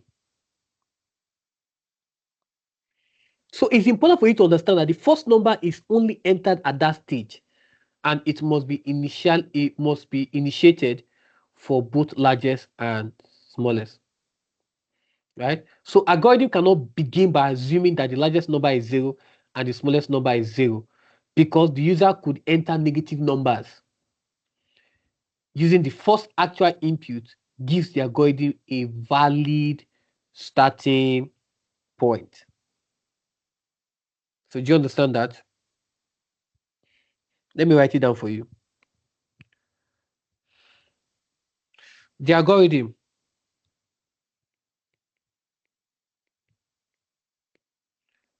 cannot begin by assuming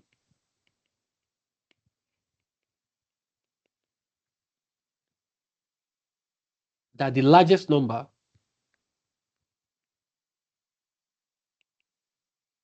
is 0 and the smallest number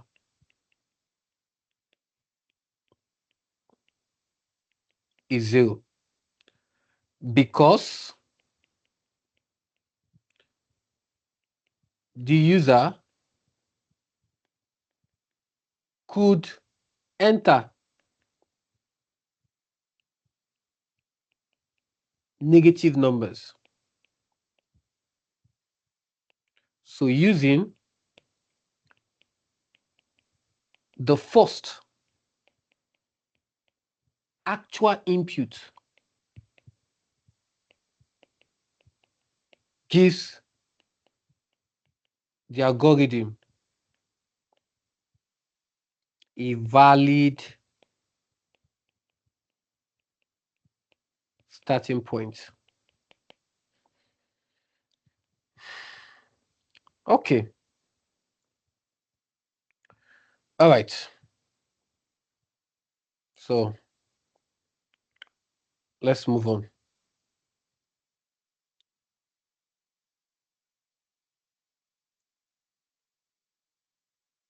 A student has created a spreadsheet to store data. Describe, okay, before we talk about a spreadsheet already, describe the feature of spreadsheet. So this is chapter 8. Chapter 8. Yes, chapter 8 now. Chapter 1 is what? Data processing and information. Chapter 2, hardware and software. Chapter 3, monitoring and control. Chapter 4, algorithm and flowchart. Chapter 5, e-security. Chapter 6, data device. Chapter 7, expert system. Chapter 8, spreadsheet. Chapter 9, modeling. Chapter 10, database and file concept. And chapter 11, video and sound editing. So it's chapter 8, spreadsheet.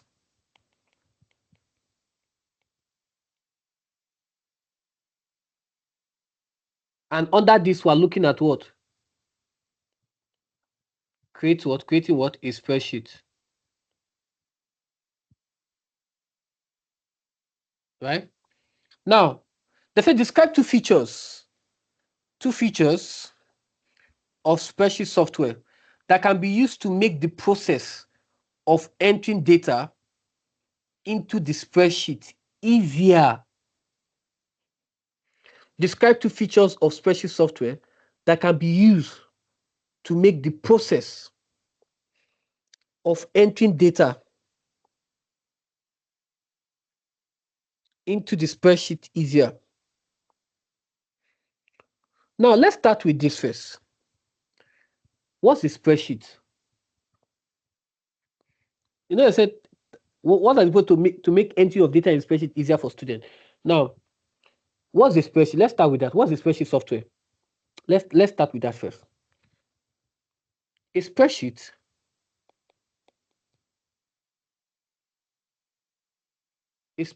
is a software used to store, organize, process, and analyze data using a grid of cells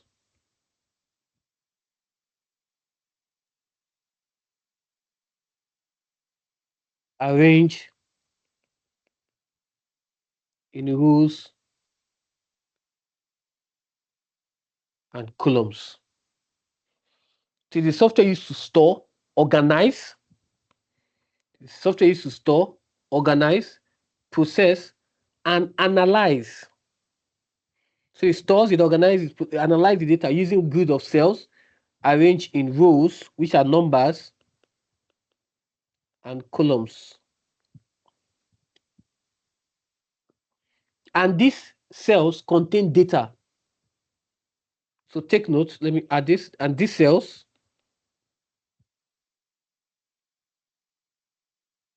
can contain data and can also contain formulas and functions.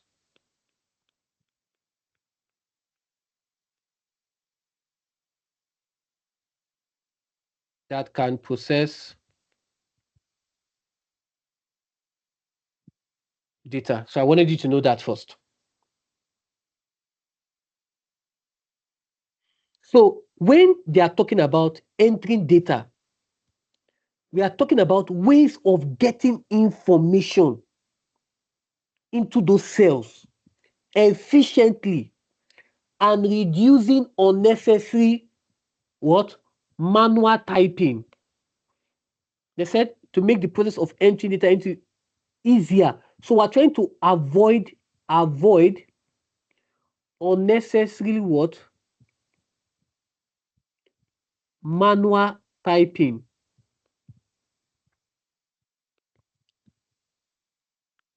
Can you see that? So what's the first feature? And at this point, you should understand. So what point do we use to ensure that we're able to, get these data without typing? Drop down, yes.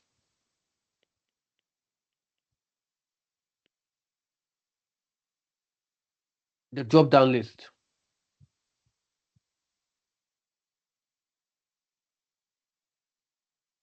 right? Because a drop down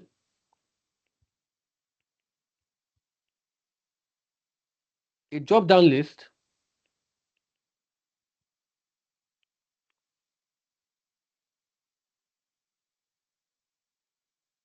gives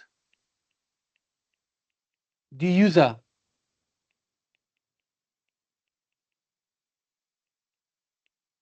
a predefined list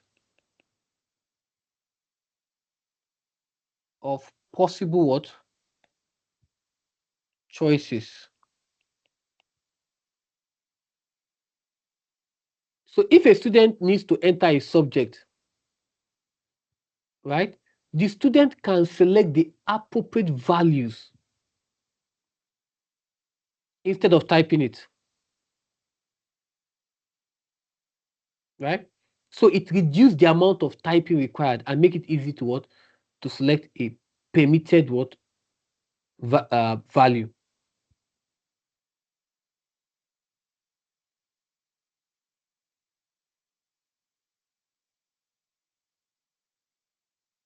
The next one, autofill.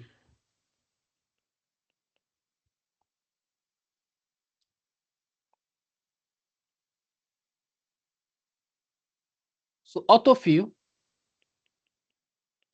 allows the user to populate cells based on a pattern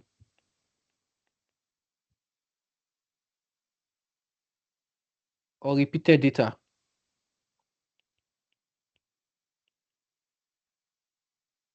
So what do I mean by those autofill? In spreadsheet, when you are doing, for example, let's do this. You are doing January, February. If you highlight both of them and you drag, let's say this is the same. There's this thing, right? So if you highlight both of them, this thing, and you drag, It's going to autofill it for you. You'll not be seeing February, March. I want you to do it, right? Type January in cell A, type January in A1, type January in A2, highlight A1 and A2, and you see something like this, right? Take a cursor there.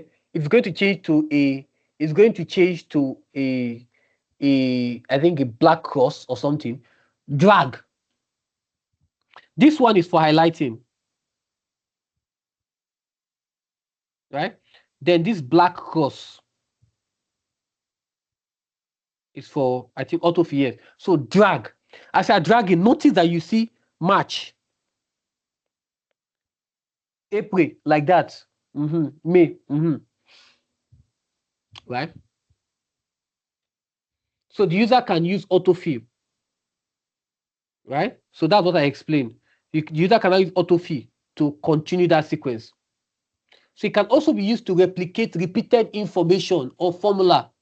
You can use it to replicate. You can also use it, right? You can also use autofill to replicate repeated formula or information.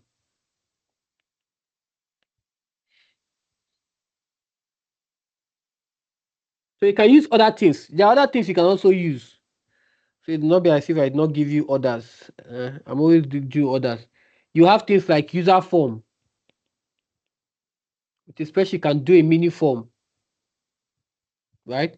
You can also do copy and paste without typing. You can do import, right? When you are importing your CSV into spreadsheet. For those who have been in a private class, you know I've taught you how to do that, right?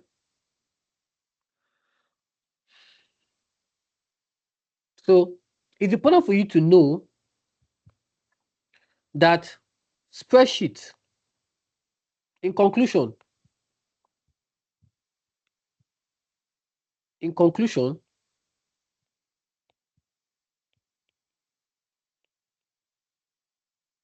spreadsheet data entry features are designed to reduce repetitive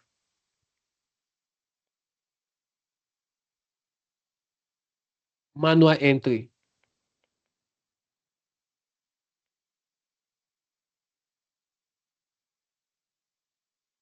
and make entering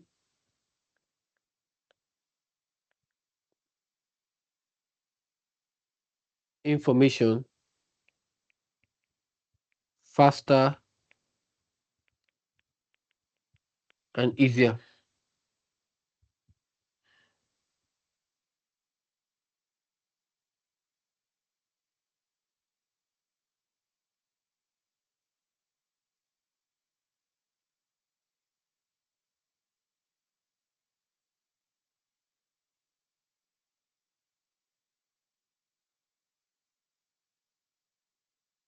Okay, I think this is clear.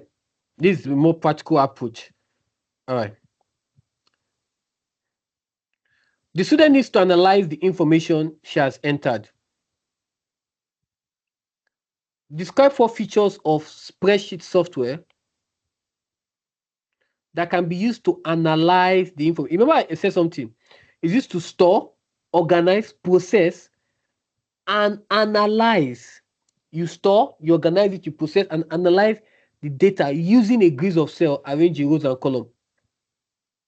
To analyze this information that has been entered into the spreadsheet. Okay, so this is still chapter 8.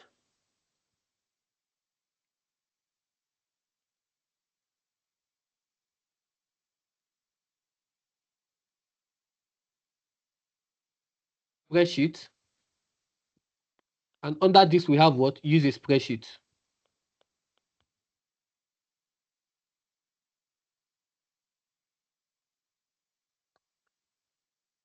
Right? We could also see it in how do you also analyze graph and chart, right? Formulas and function. We have automation operation with the spreadsheet. Okay, so those are things that would help you understand this concept, right? Under using a what? A spreadsheet, right? So that's the section it is, but you can also see areas where you have to do with automation operations. How do you automate your operations in spreadsheet? How do you use graph and chart? And then your formulas and functions. So let's describe 4 features of spreadsheet that can help us to analyze this information. So let's look at it. The first one I want to talk about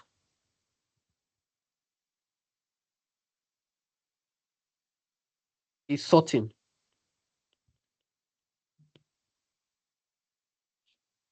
right? And this means to arranges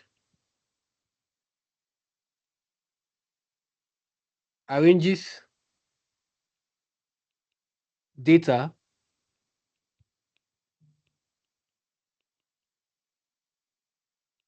into a specified order. Arranges data into what? A specific what? Order. So for example, we have example is student mark. Let's look at an example here.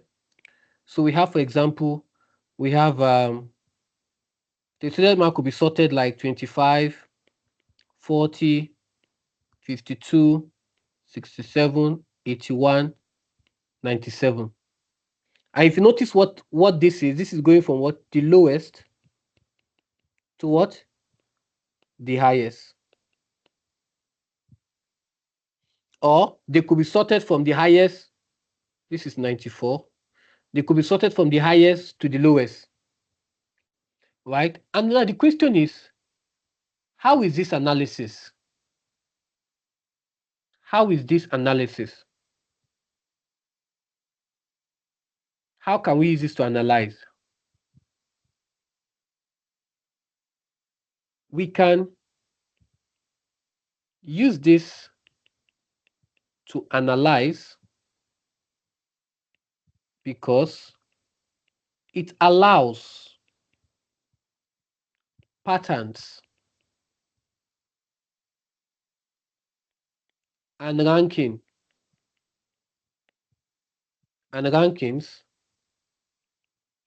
to be identified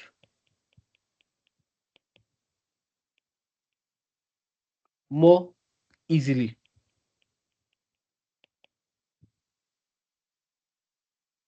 So, for example, a teacher could quickly identify the highest scoring student and the lowest scoring student with this. Does that make sense? The next one, filtering. This allows the user to display only records that meet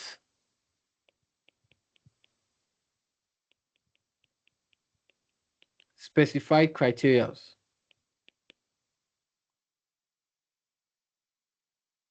So we could have an example where it contains all students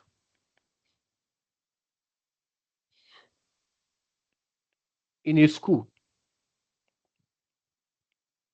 right? The teacher could filter the data to show only year 12. right? Something like that. Or students who achieve A, right? So now take note, when it comes to filtering, the other records are not necessarily what? Deleted. The display is restricted. To note,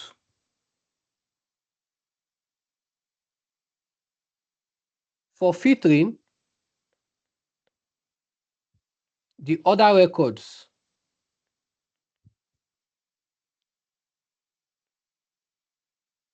are not necessarily what? Deleted.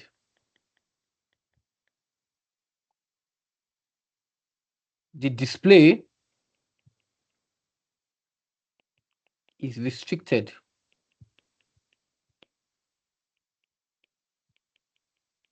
to records meeting the choosing criteria. The next one,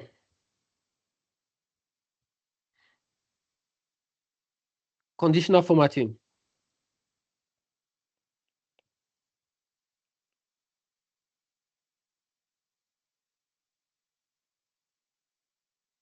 Now, when we talk about conditional formatting, right, it changes the appearance of data according to a rule or condition. For example,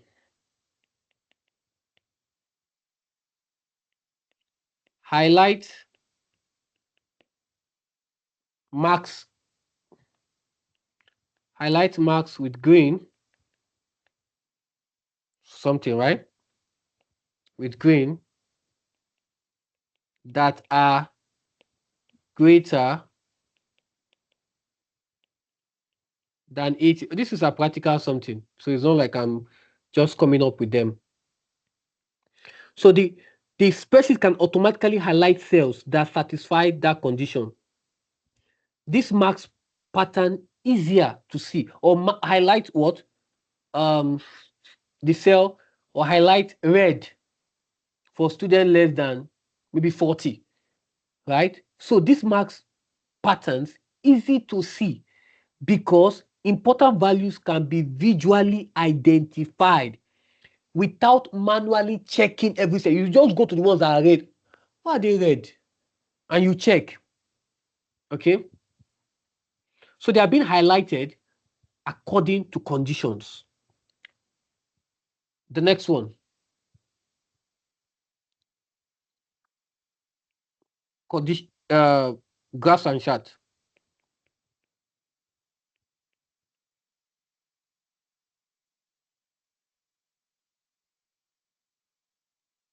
right? They present spreadsheet data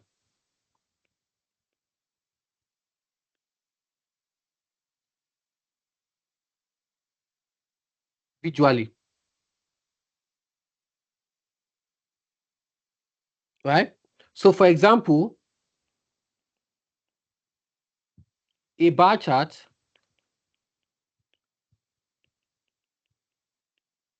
could be used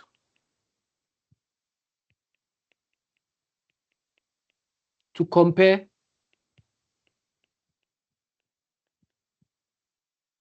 the number of students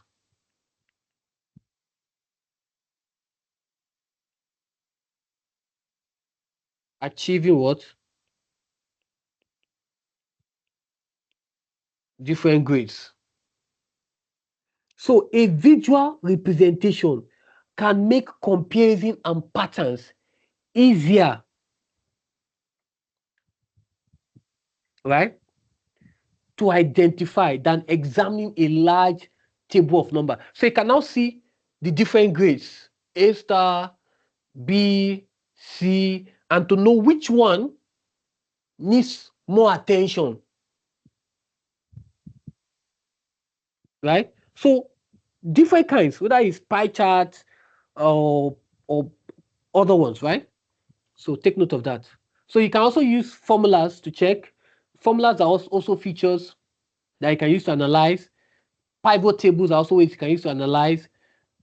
The what if analysis are also what you can use to analyze as well.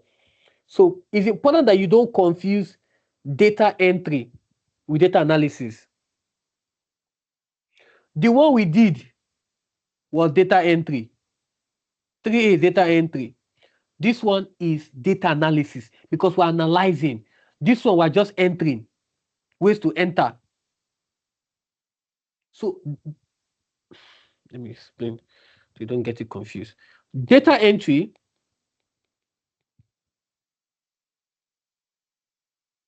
is getting data into the spreadsheet. That's just what it is. Data analysis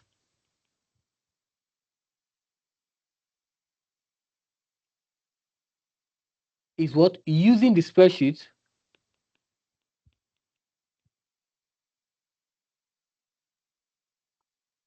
features to investigate, compare, organize, or interpret. Inter interpret the data. Remember we said about that spreadsheet software is used to what? Yes, it is used to store. It is used to collect. It is used to organize.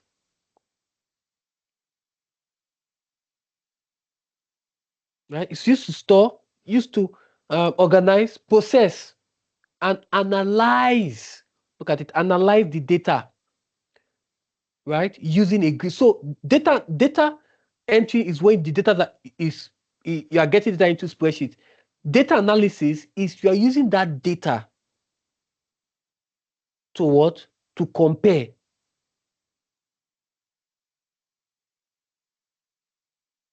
to interpret, to organize, to investigate. That's what we are talking about here.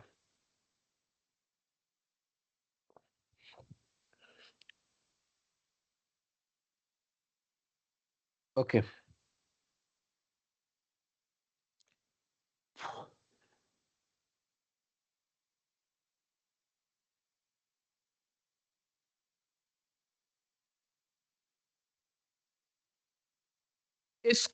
In a school, a student needs to include sections from books in an essay is writing. Each section must be an exact copy of the sections in the source material.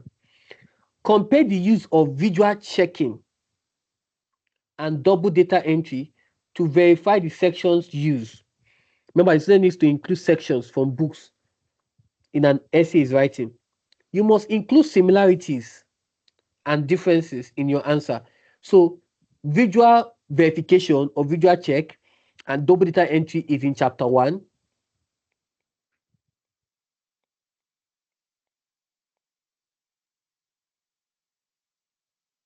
Data processing and information.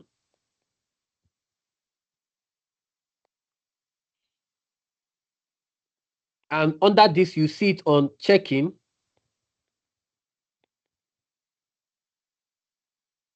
the accuracy of data. So let's start with that. Let's start with the first thing first. What is verification? What's verification? Verification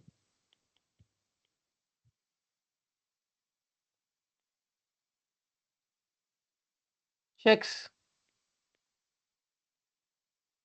whether the data entered into a computer is the same as the what? Original source. As the original what? Source data.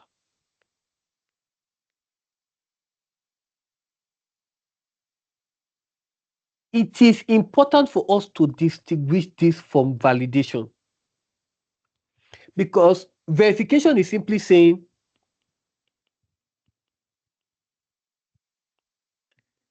did I enter the data correctly? Validation is saying,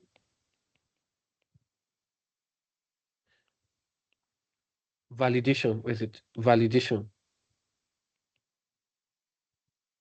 Validation is saying, is the data reasonable? Is the data sensible or reasonable? You are entering number in a name. It's not reasonable now. First name 224.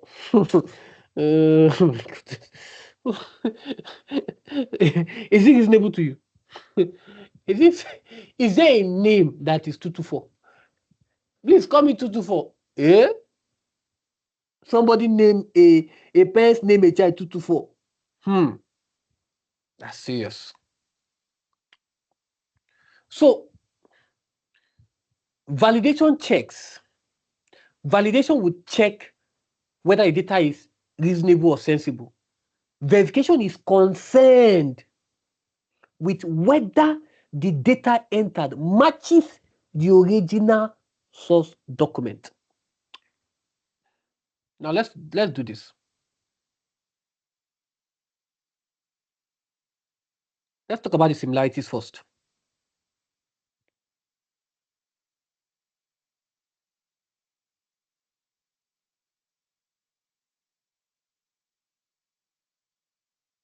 Both methods are used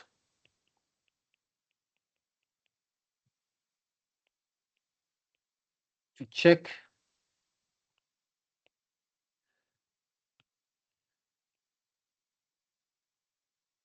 check whether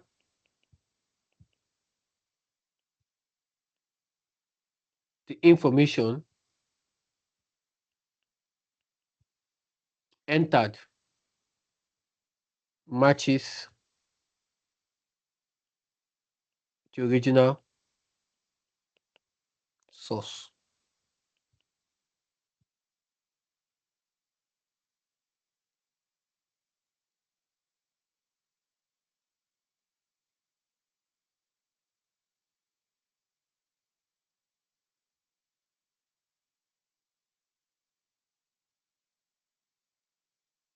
Neither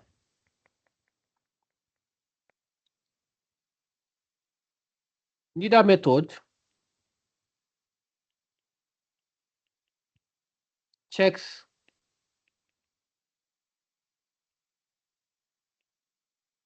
whether the original book itself contains correct information.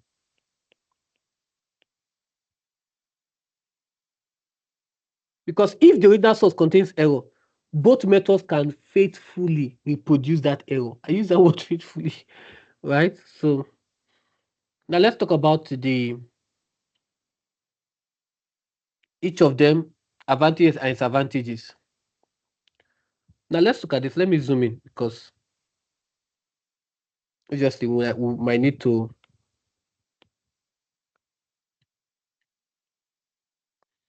Let's talk about visual checking. So the visual checking, it compares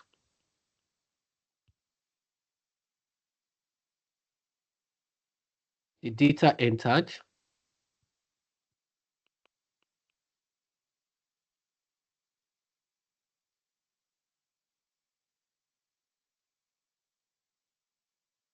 with the original source. If you look at the question, the student compares the text in the essay with the corresponding section in the book. For example, information technology has transformed. The essay has to be information technology has transformed. The student check whether the two are identical. Right? Now, for visual checking, let's talk about some advantages.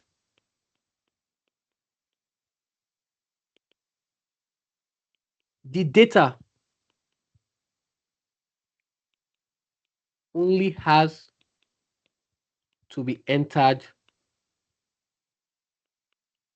once, and then you compare. For disadvantages, or for disadvantage,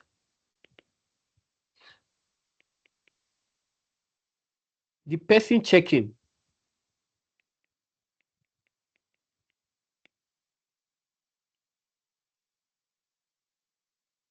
depends on a person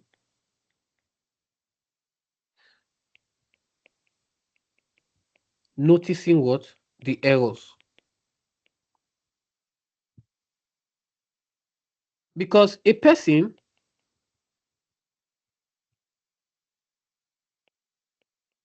may overlook a spelling mistake, missing characters,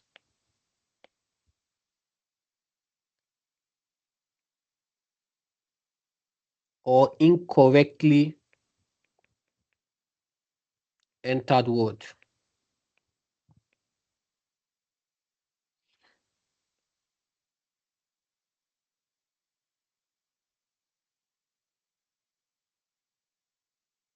Okay.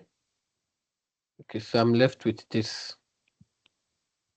So let me use this to distinguish.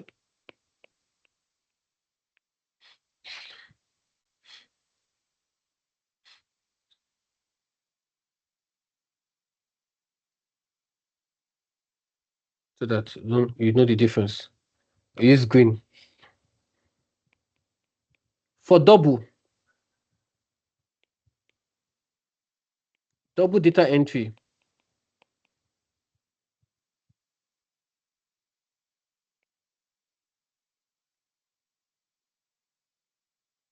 the information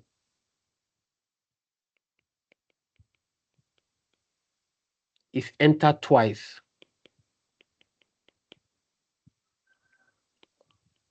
The computer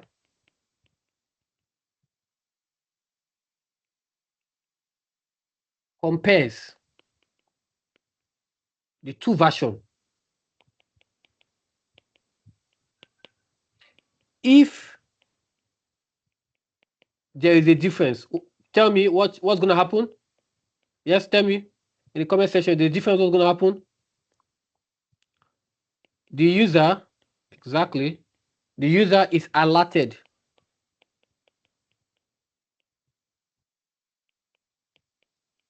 to the what? Discrepancies. Yes. So what's the advantage?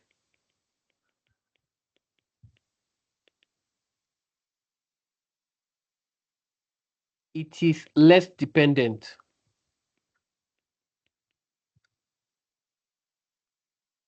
on a person. It's less dependent on the person manually spotting every error since the computer is the one doing it.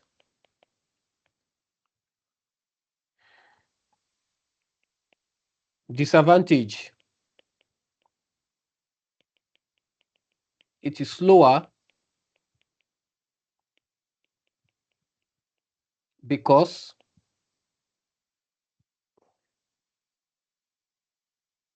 I just use it. because let me just do this. That's fine. It's slower because the data must be entered twice. Okay. So we can now see from this that when we talk about comparison, let's compare them. We can see that for visual verification, the person will enter and then, or visual checking, the person is going to manually enter and compare what has been entered with the source document. The person is only going to enter it once and then compare. And this can be affected by what? Human error. It is generally quicker for visual verification. You're just checking with your eyes, it's quicker. And user carries out the checking. But for double data entry, you know that it's computer that performs the comparison. And for double data entry, it's slower because we're entering it twice. For visual checking, you're entering it once. Double data entry, you're entering it twice. For visual checking, you are comparing the information entered with the source document. For double data entry, you are comparing the two entries. Do you understand? Okay. I'm getting tired of I'm getting tired of writing. I'm getting tired of writing. Oh, my hands. My hands. Oh God. My hands. My hands. Oh, my hands, my hands, my hands. Okay. Okay. I'm getting tired of it. Okay. All right. And if I just explain without putting down these points, you might not get it. That's where I have issues. I've been told so many times to do writing. So if I'm explaining it to be easy, I will just finish this in 15 minutes. I'm done. But writing, I have to do this. All right, let's do this. Let's do this. In a workspace, a file containing employee details. Change this to this.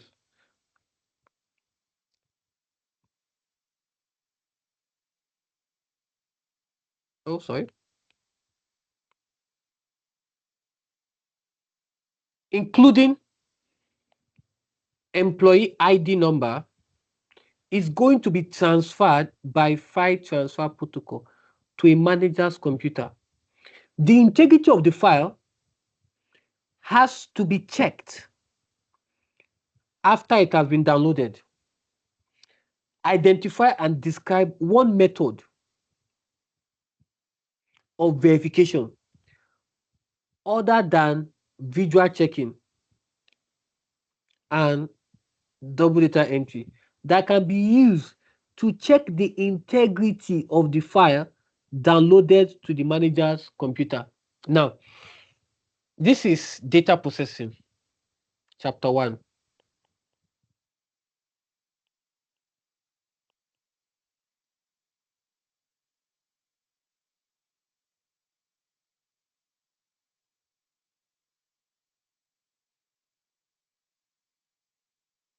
And information.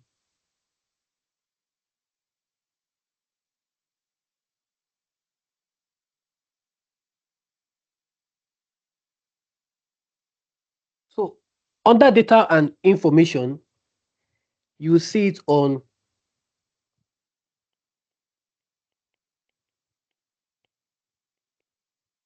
checking the accuracy of data. Now, they said identify and describe one method of verification other than visual checking and double data entry. Now,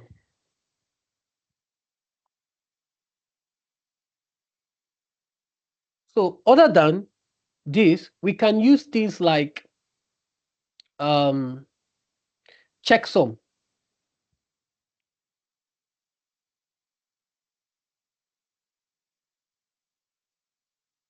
Checksum. And a checksum is a value,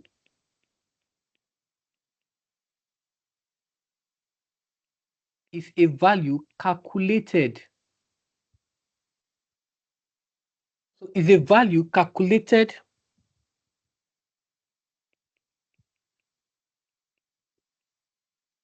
from the content of a file. That's what checksum is all about. Is a value calculated from the content of a file. So before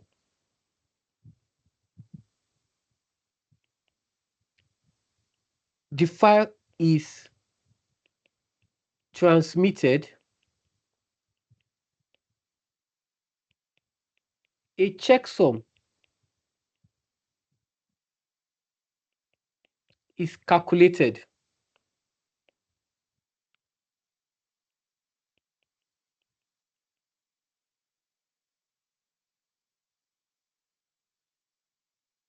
Right?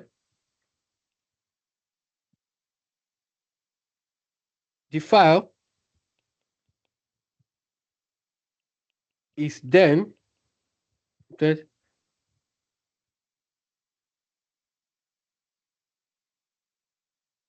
is going to be transferred. Yeah, the integrity of the file has to be checked. Okay.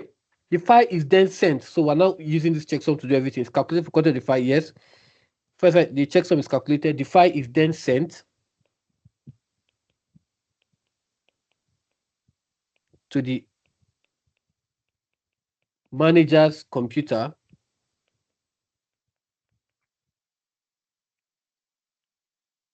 and when the file arrives,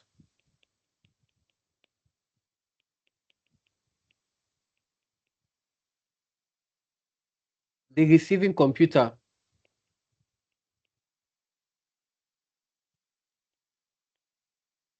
calculates the checksum again.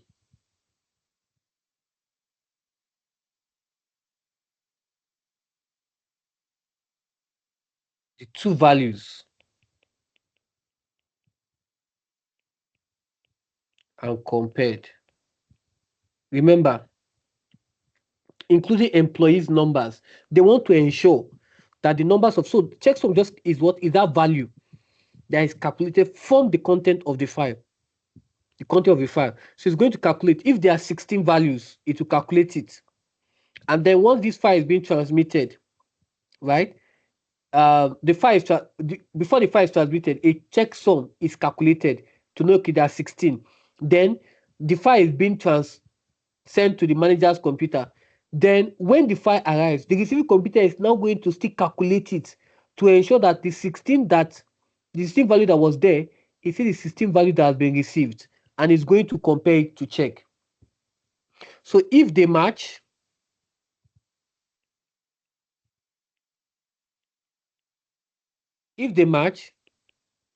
this indicates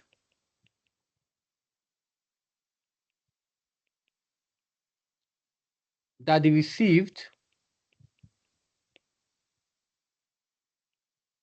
file is what is consistent.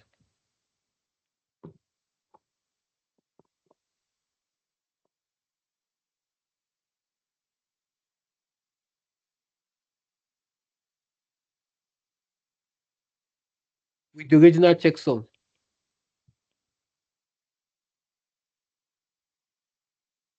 and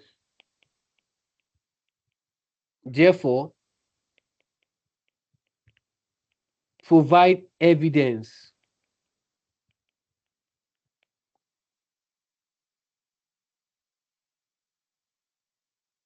that the file has been what transmitted.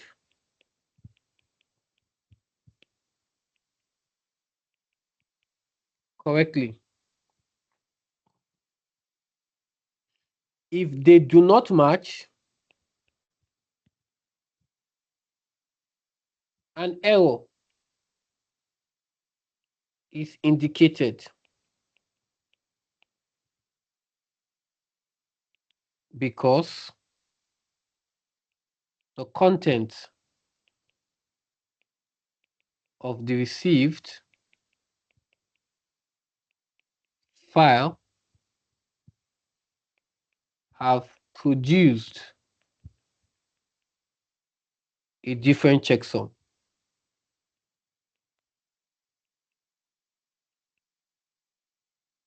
So the file may therefore have been altered or corrupted. The file may have therefore been altered or corrupted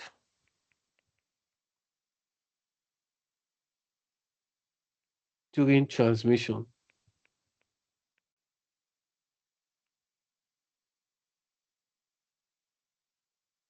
Okay, so there are other ones, right?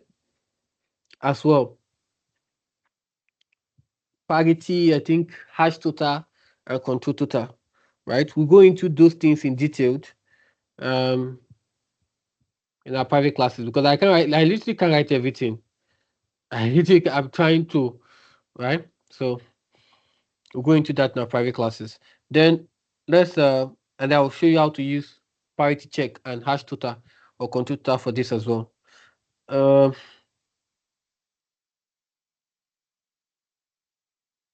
I could use the voice notes in comment section, something. Okay, let's look at this. Yeah, I've answered you. Let's look at this.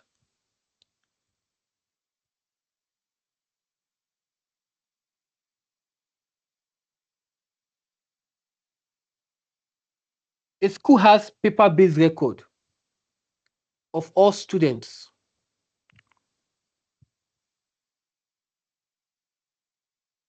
that have attended the school since 1993. This record includes home address, contact details, the grade each student received, the grade each student achieved in each of their year of in each of their end of year exams, the year when they joined and left the school. The school is going to create and use a single database to store these records. Compare flat file database structure and relational database structure to store these records. So I didn't know what this is. This is what?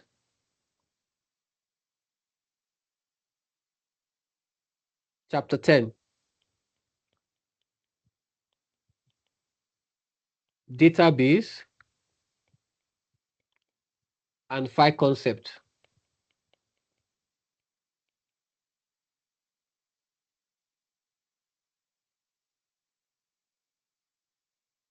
And under the database and file concept, you see it in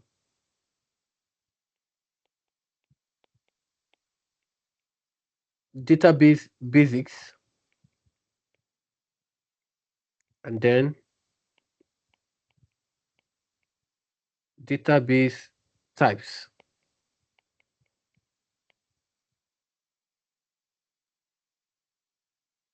So let's look at the first thing first. Let's talk about the first thing. Let's start with what is even a database. Can we do that first? What is even a database? Let me use it.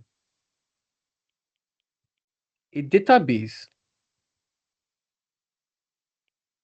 is a program used to store data in a structured way.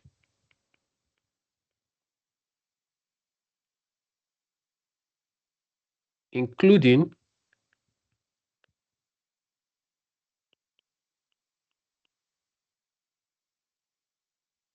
the data itself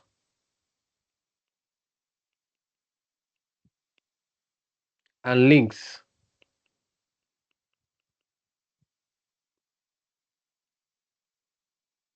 between related data items. So a database is a program that is used to store data in a structured way, right? Including the data itself and the links, talking about the links between the related what? Data items. Now, let's say we have to compare the use of flat file. We're talking about flat file. These are data that are stored in one table. Relational database are about data is stored in more than one linked table. Okay. So let's for flat file, it stores data in one table.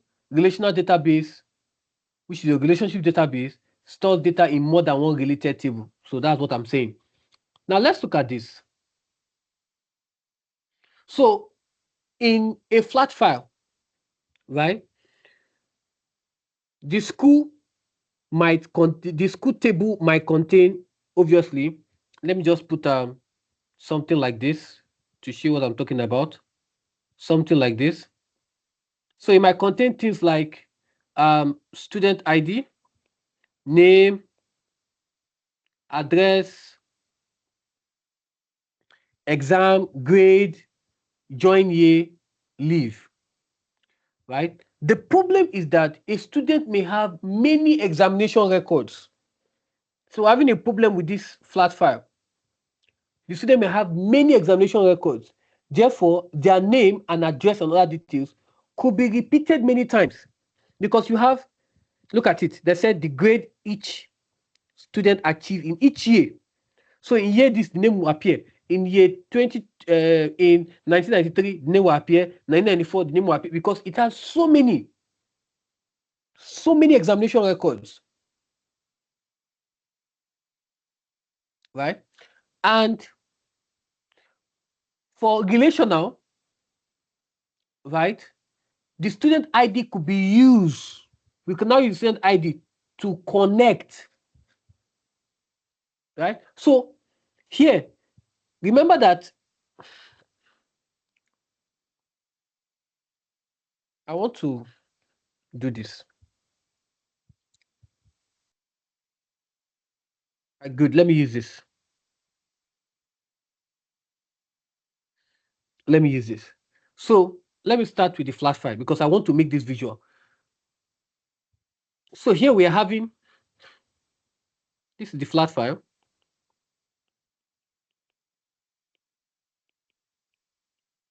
Database. And we are having this, for example, student ID. We're having name.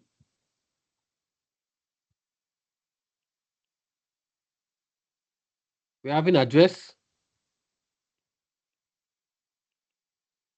Exam, for example.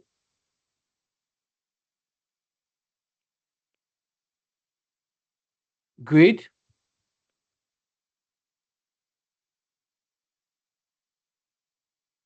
Join year. And then maybe leave year, right? Following what they were saying. Following what they were saying. Look how they're saying. They say what? Home address. We'll talk about the address. Contact details. The grade each student achieved. The year they joined. Join year and the grades achieved. And the end of year exam. The year joined and the year they left. So now we're saying that the problem we're having here is that, right? Sorry for my drawing. The problem we're having here is that The problem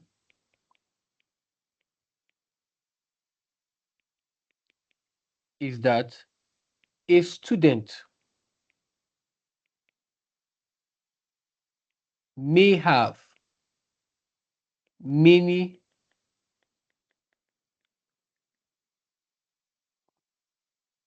examination records. Therefore, their name, their address, and other details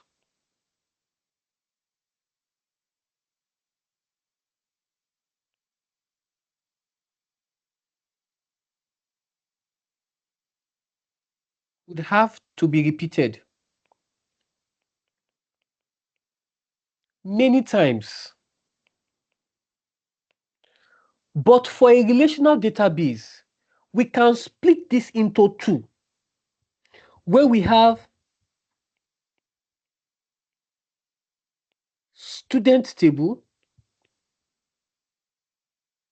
and examination table. This is for relational database.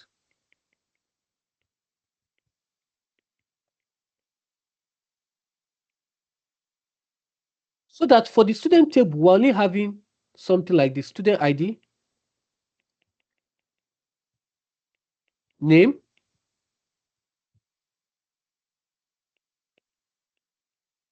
address,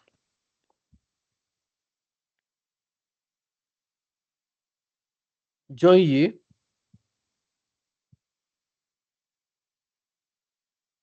leave year. And the examination table can then contain, this will be the primary key, will then contain student ID, exam, grade, and then year.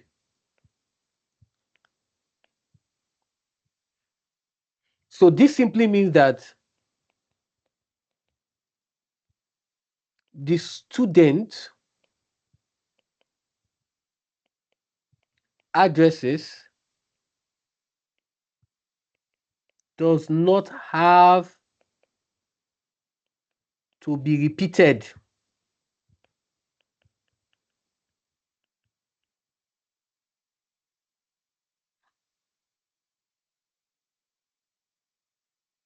for every examination.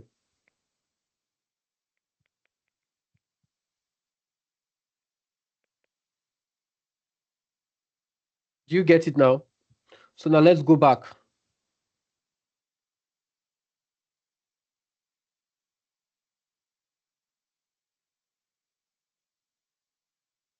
So now let's look at compare. When we talk about compare, we're also talking about similarities and differences.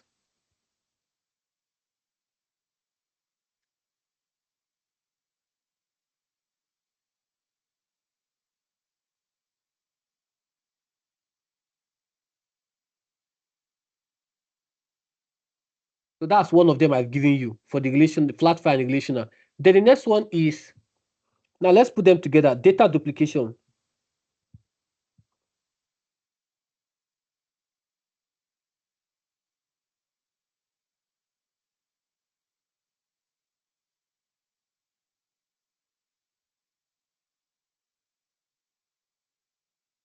So we can see that a flat file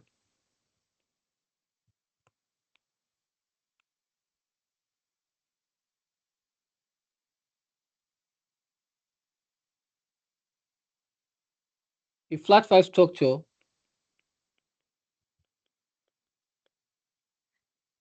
can contain a large amount of duplicated or redundant data. So, example, if a student took what? If a student took 10 examinations.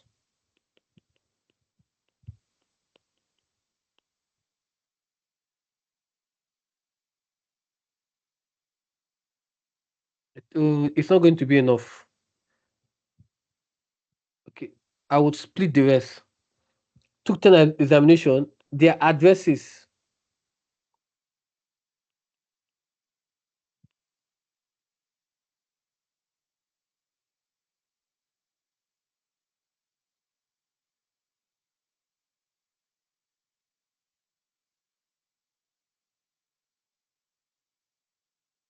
might be stored 10 times.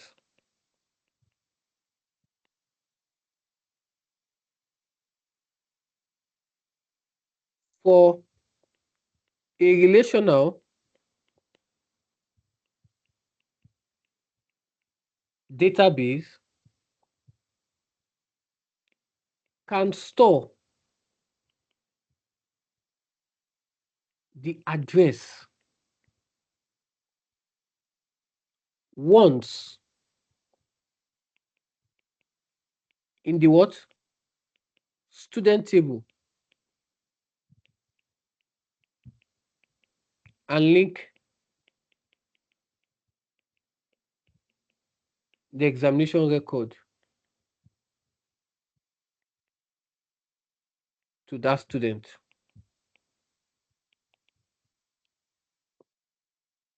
Let's move on. So I'm going to split this. So we have enough. So the next one is storage space.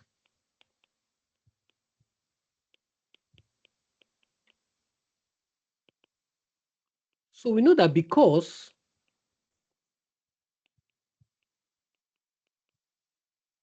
the relational database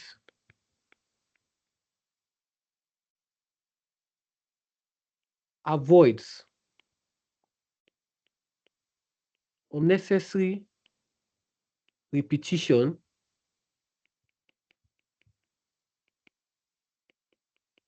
it can require less storage space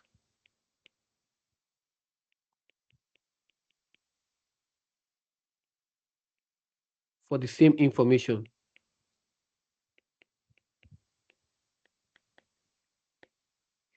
The next one we'll talk about is maintenance,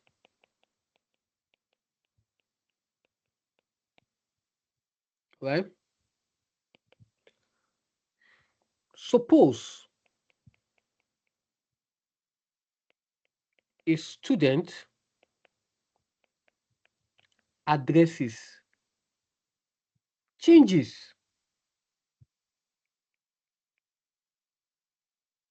Let's look at it. Changes with a flat file.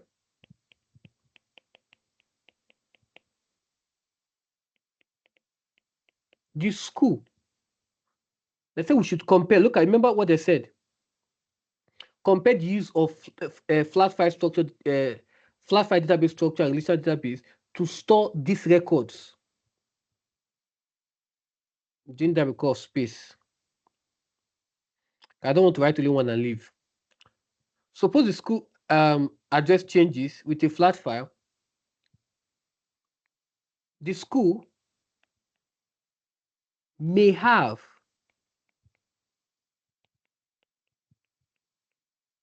to change the address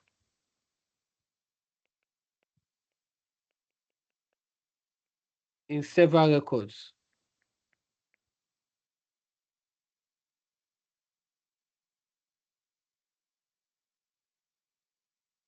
With a relational database,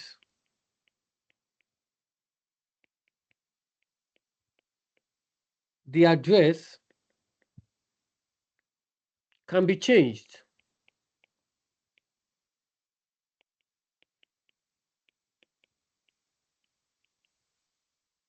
in the student record. This reduces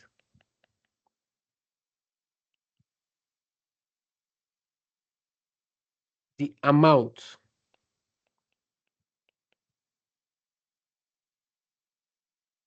of repeated editing and reduces the risk of one copy being changed with another, let me use black here, with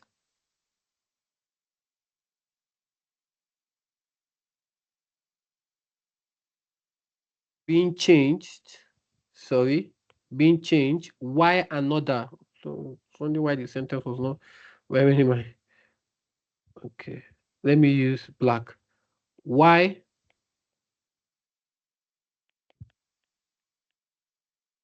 another remains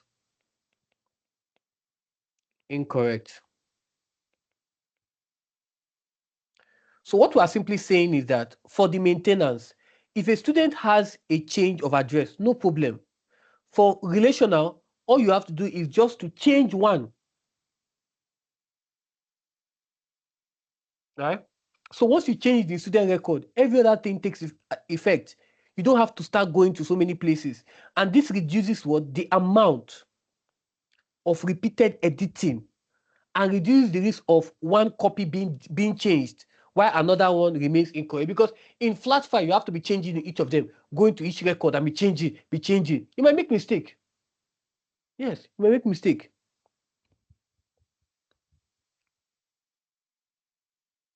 I'm going to add another one because we're comparing.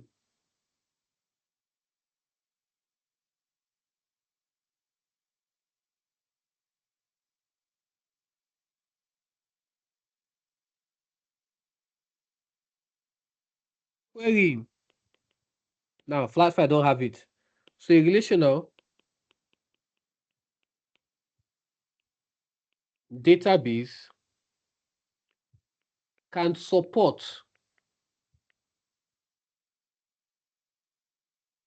oh wow, a lot of space, can support more complex queries and reports.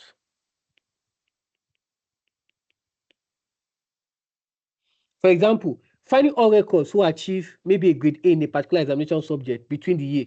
So to do that kind of query, you just query it and then you have it. Right? So the relationship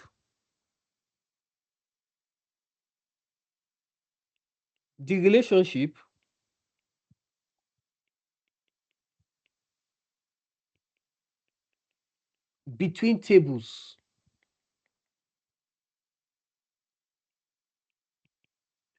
make this type of query practical.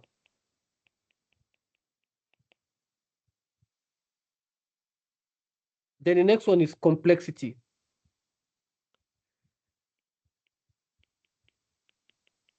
That's what I'll use to end. The disadvantage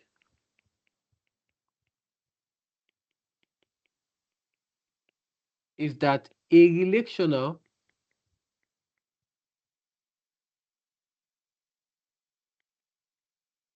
database is more complex than a flat file. That simply means that the tables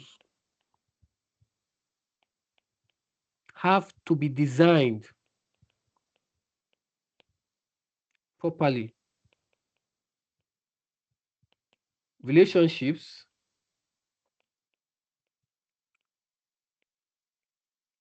needs to be created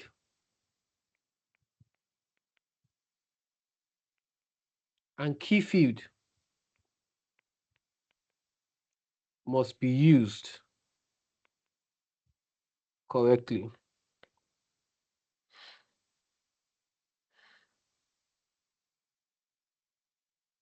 So the reason why I just dare to do this so that you understand. So for flat file, it's so complex. Just start adding records. But for relational, it's complex. You have to design the tables property, assign the data types, ensure relationships have to be created, key fields have to be used, queries and all that. It's complex, right? But overall,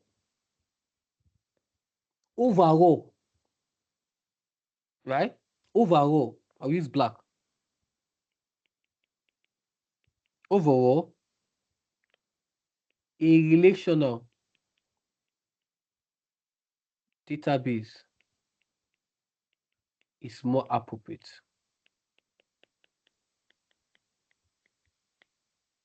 The school has record extending back to 1993, and each student can have many examination records. A flat file would therefore be likely to contain substantial duplication. But a relational can separate what?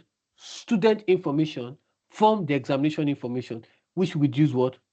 Um, Redundancies, right? Now, for similarities, they are both used to enter records. Yes, they're both used to enter records. Okay. Okay.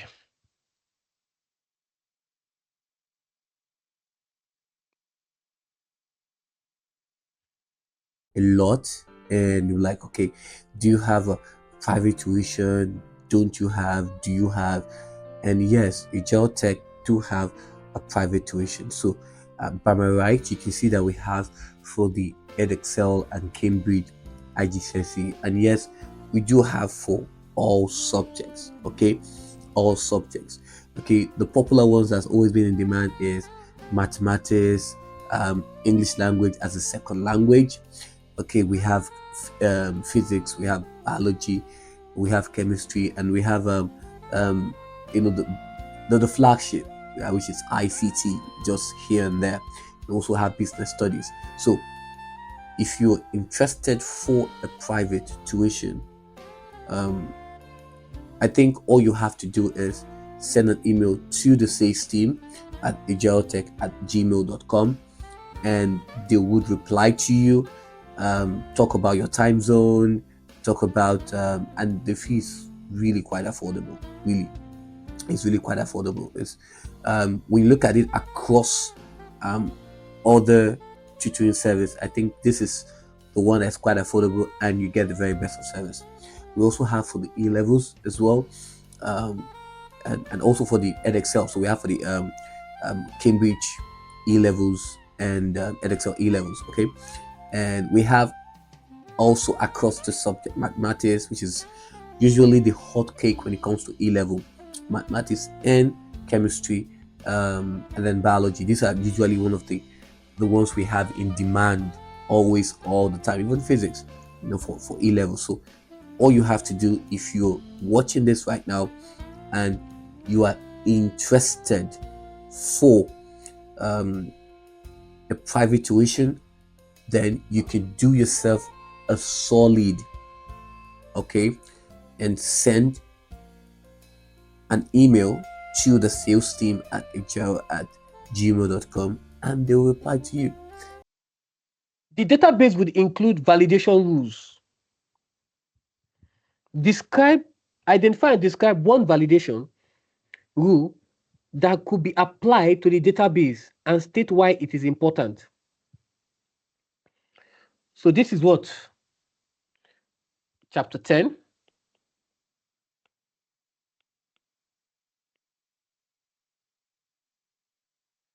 I'm tired.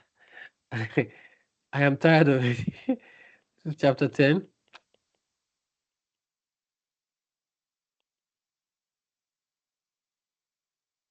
Database and file concept.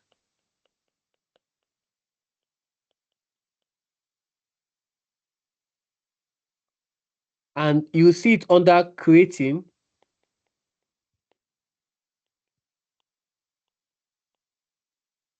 the database structure.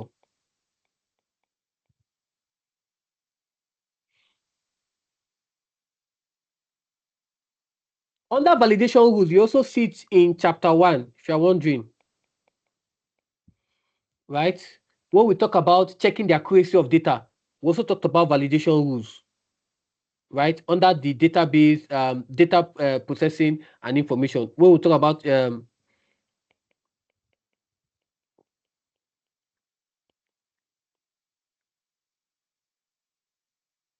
we'll talk about checking the accuracy of data.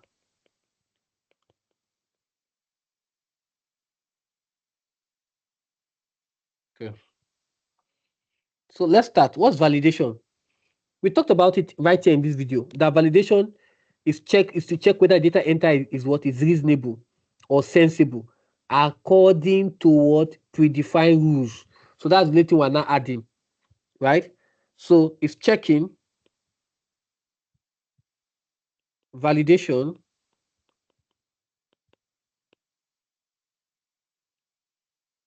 checks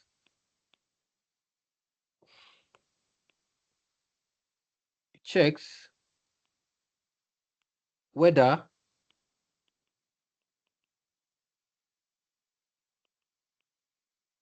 enter data is reasonable or sensible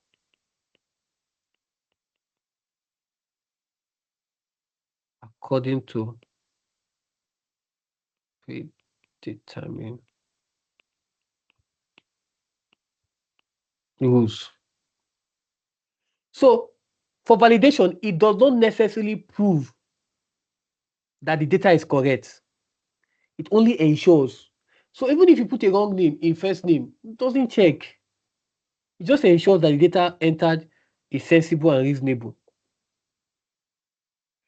So identify and describe one validation rule that could be applied to the database and state why it is important.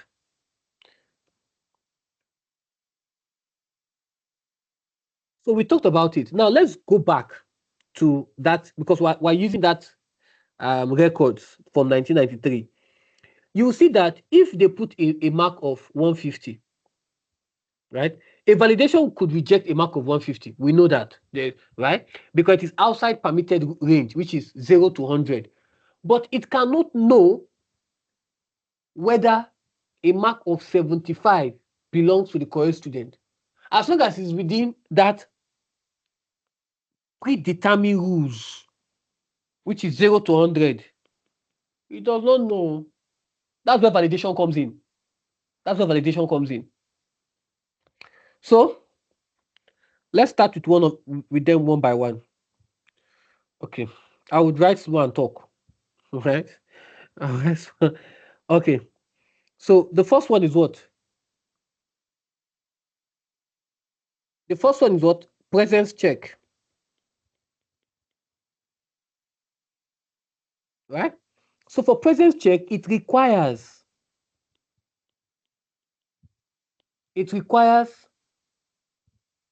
a field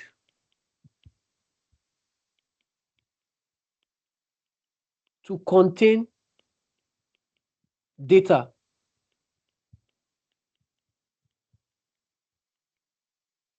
and prevents it. In fact, a field to contain data and prevents it for being left empty. So, for example, the school could require student records to contain a student ID. Now, student ID cannot be empty. So the database would reject the entry and require the user to enter the missing value. Right? And why is it important? Right? So for example is what? Student ID. And why is it important? It's important because student ID is necessary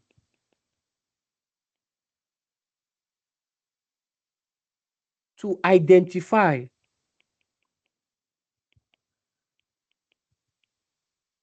the student. So if it was missing, the school would have difficulty identifying the record uniquely or linking examination result to the correct student.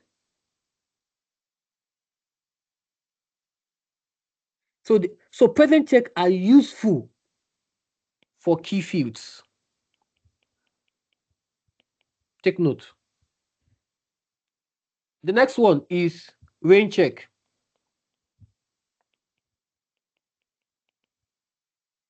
So a rain check could also be used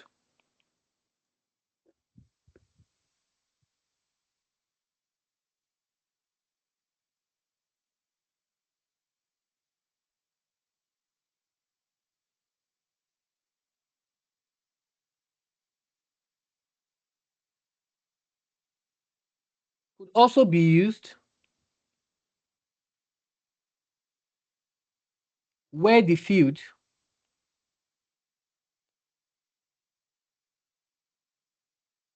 contains numerical data.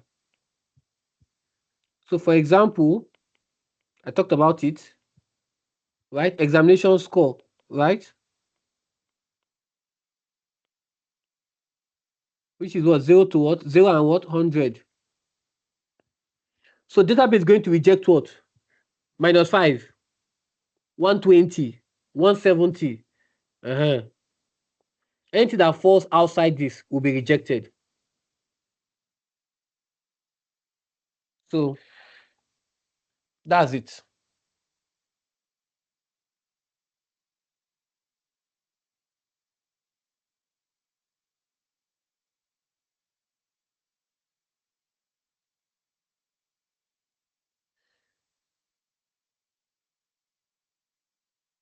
Justify the use of a computer simulation as a suitable method to train helicopter pilots. So this is simulations, chapter 9.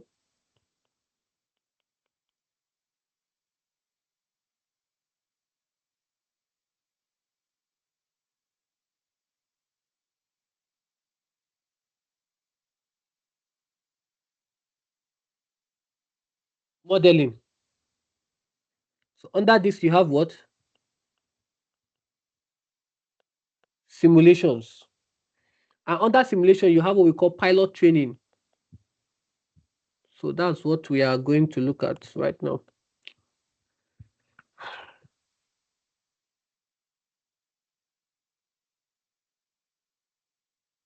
Pilot training. So let's first talk about what is simulation. Simulation is a computer based representation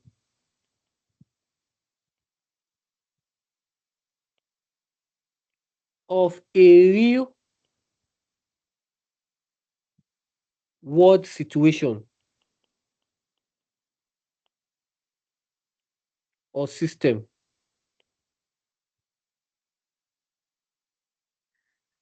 Is a computer based representation of a real world situation or system. So for a pilot, right? So for pilot training,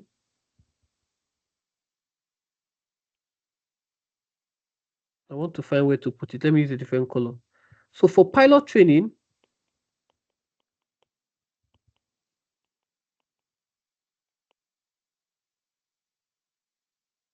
the simulator is designed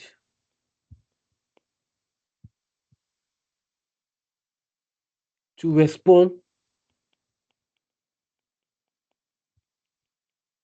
to the pilot's instruction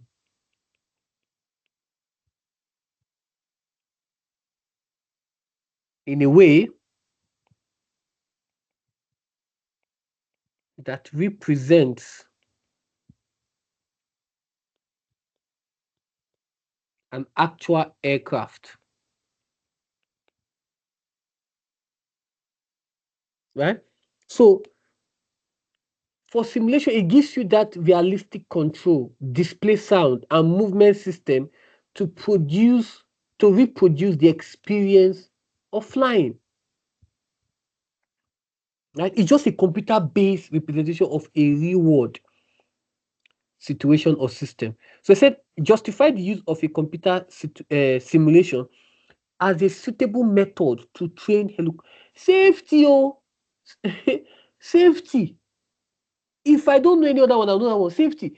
You are using helicopter to do actual training. As you are using it in the air. Jannah.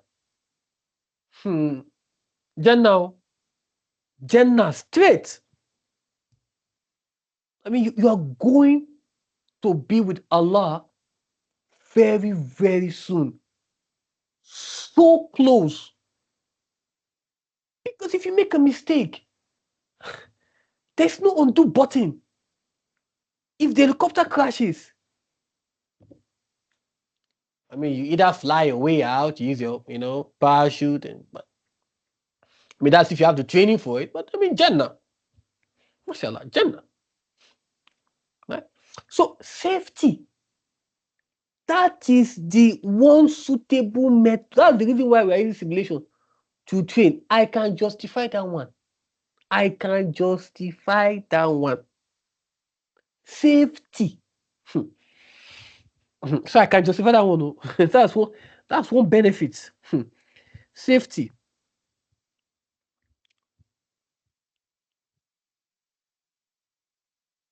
So safety, see,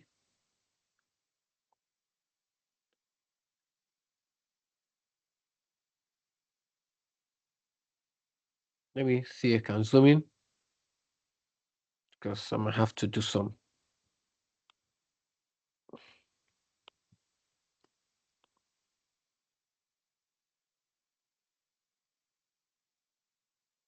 safety, right? So a simulator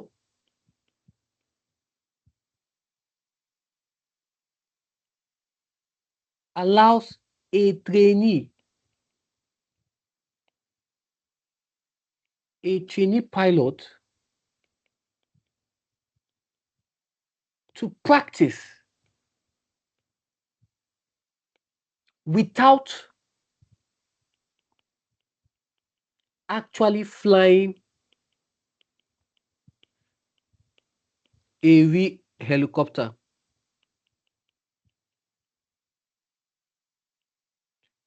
In the simulation, you can crash. Great. Crash as so many times as you want. Don't crash in real life. Jannah. Jannah, straight.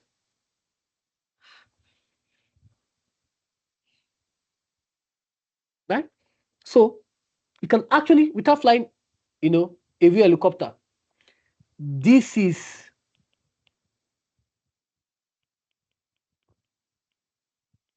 extremely important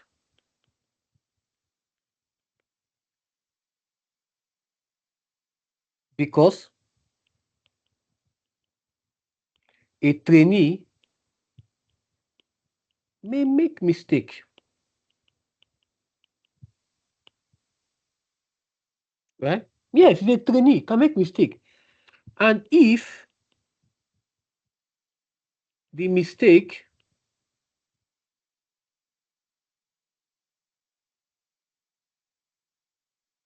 occurs in a simulator,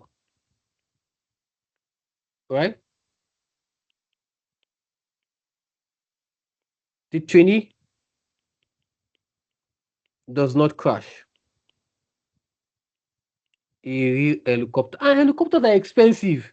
But me, I'm concerned about loss of life, not equipment first.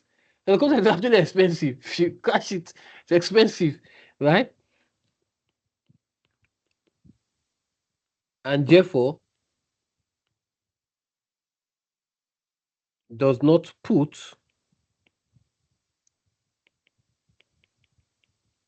the pilot or other people, not just the poor, but because if it crashes, it explode. Yes, you go to Jannah, but other people as well, right? Right? So does not put the pilot or other people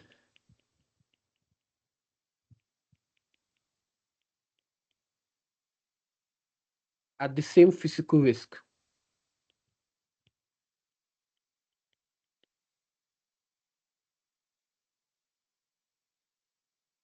Let's talk about the second benefit.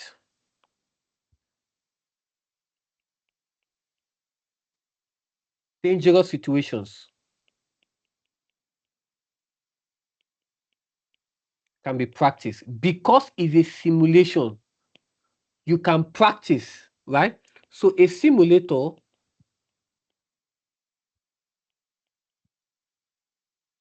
can reproduce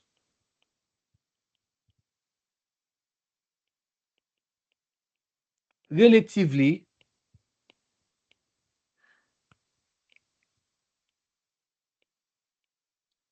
rare or dangerous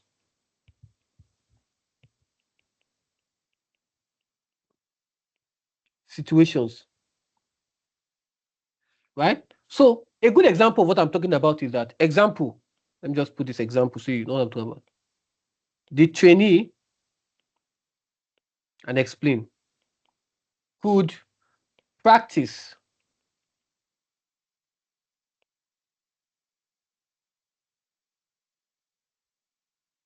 dealing with an emergency scenario,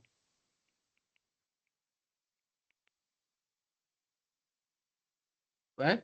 So I am saying that there are situations where there are dangerous situations that you cannot use the simulator to actually practice. In real life, the instructor cannot simply create a dangerous emergency merely so that the student can practice. You know what? Let's catch something. Let's let a hospital explode and then use it to train. What? What's going on? What? No. So dangerous situations can be practiced. You can't do that in real life.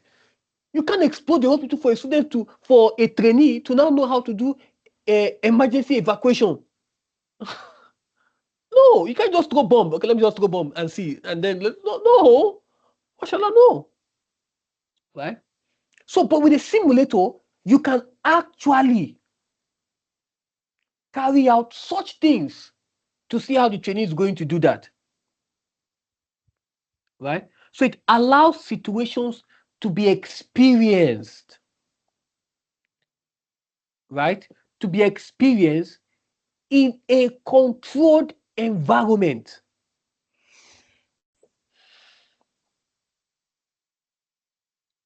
Okay. All right. Let's look at the next one. The next one is reduce wear and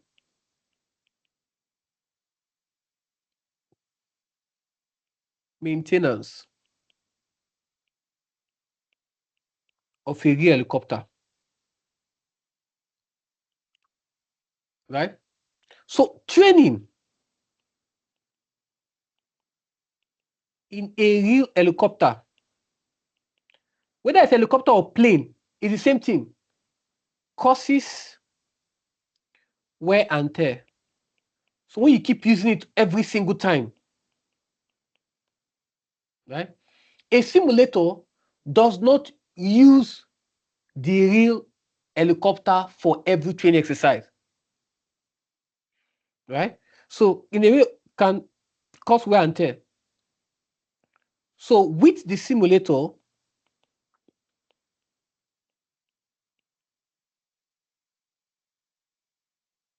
some maintenance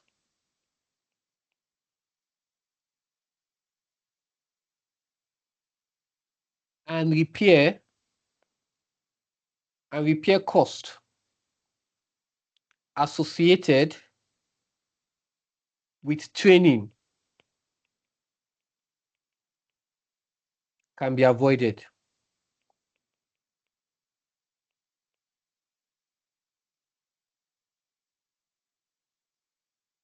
Okay. The next one, lower running cost. right? Although, let me be honest, although a simulator can be expensive, that's why I said lower running cost can be expensive to purchase.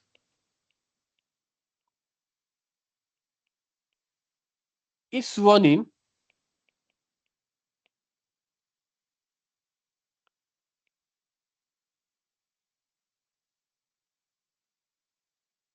its running cost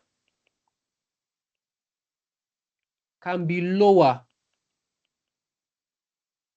than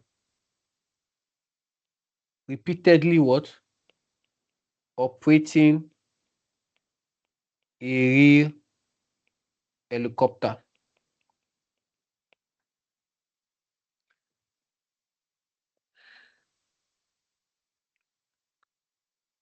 So we could have situations where the cost, right? Yes, it's expensive, but at the long run, it's cheaper because you're talking about cost of fuel, aircraft, the aircraft wear. You're talking about maintenance. You're talking about potential damages, and with a simulation that can be avoided, right? Now I'll add one more.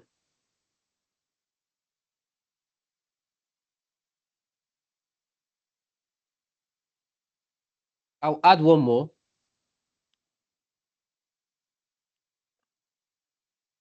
I'll add one more.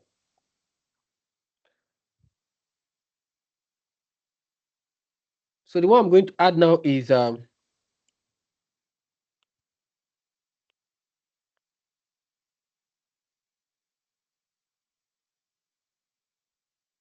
different condition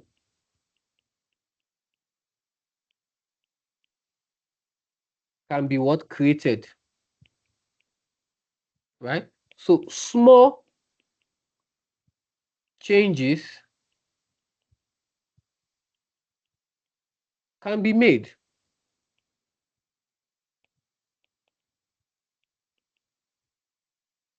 to the simulated what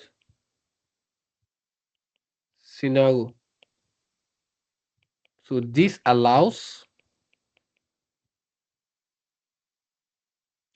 pilot to practice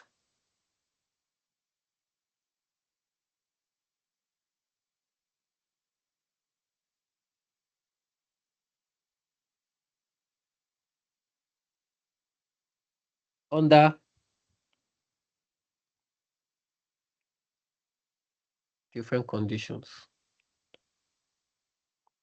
right? So a good example is that a trainee could experience different locations, right, or changing flight conditions without physically what traveling to each location. So if you're in those countries, how would you do, right? Now another thing that I want to talk about here, and that's I'll just add it here and just talk about it. Training sessions can be saved and analyzed. Yes, you can actually what? You can actually what? Save those simulated lessons, and the performance can be analyzed afterwards. So this allows the instructors to identify what weaknesses and decide what the trainee should practice what next. So this is how to justify the use of what this. You can see that I not just I also talk about the downside as well. Okay.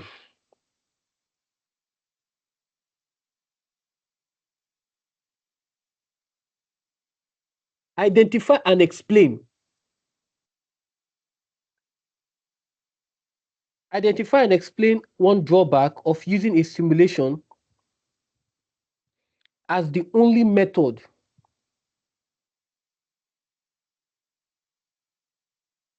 to train helicopter pilot.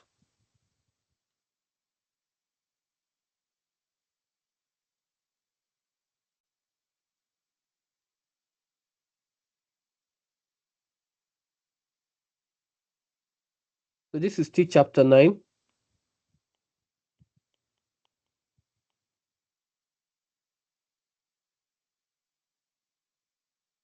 modeling, and this is still simulation.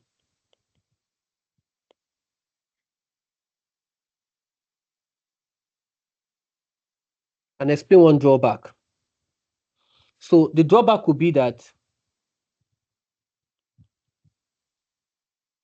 the simulation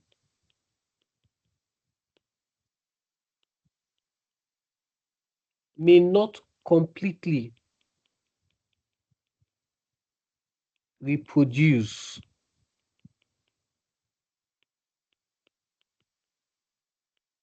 real life conditions.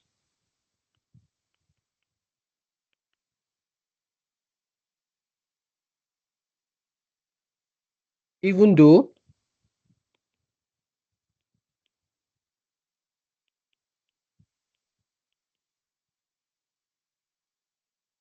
a flight simulator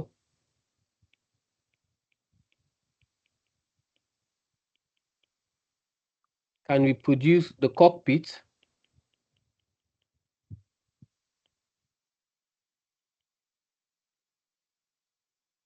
controls,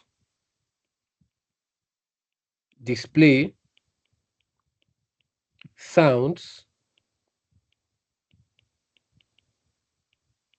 have movement, it remains a model of the real situation.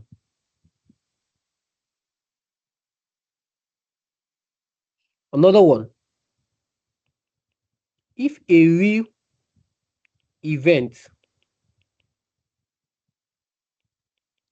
occurs that has not been accurately represented or practiced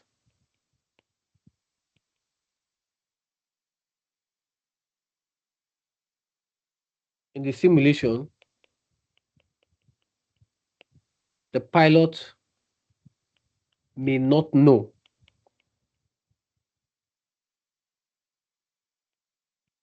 how to respond.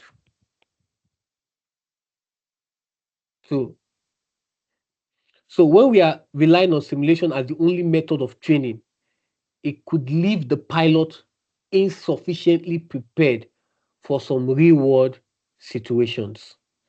Okay? All right.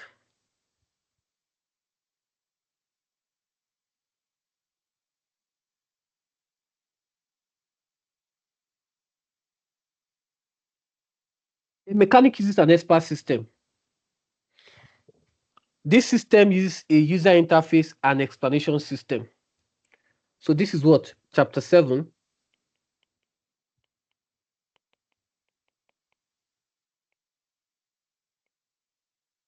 expert system, right? So user interface and explanation system describe, identify and describe two other components of an expert system. What's an expert system? Briefly, an expert system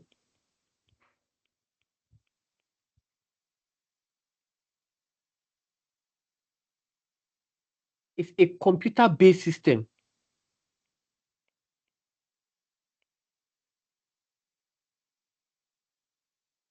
used to solve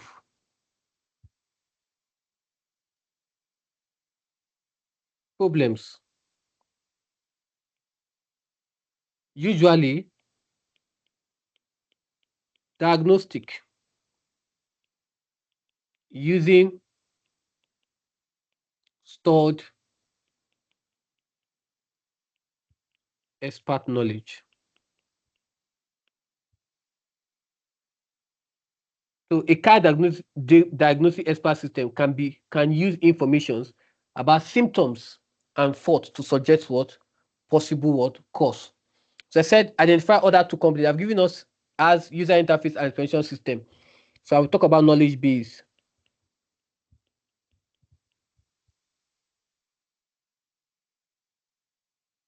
So knowledge base. So the knowledge base stores the information used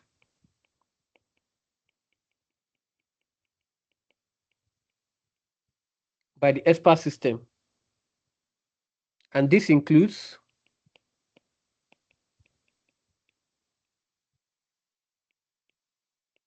a database of facts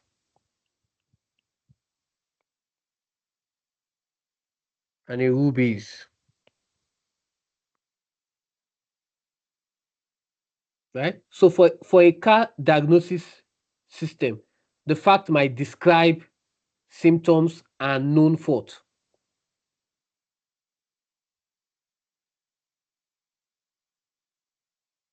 Can describe what symptoms and what known faults. So the rules then describe the relationship between what them. The next one is inference engine. I've talked about this extensively in the first variant. So the inference engine performs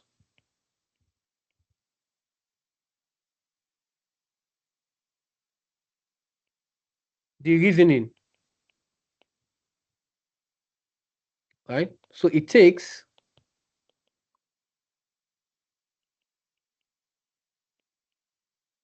information supplied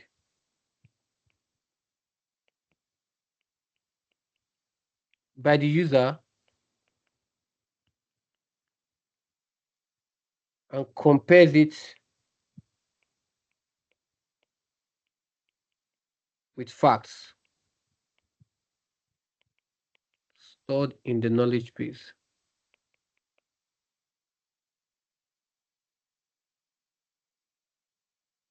It uses rules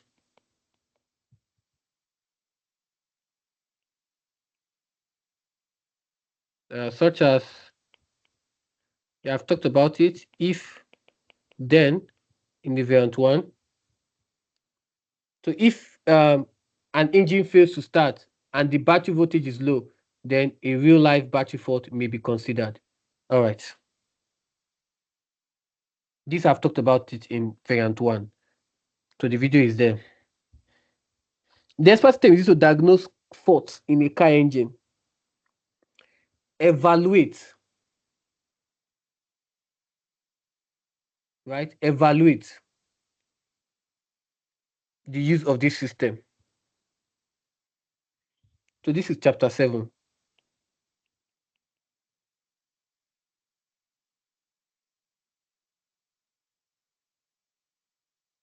Expert systems.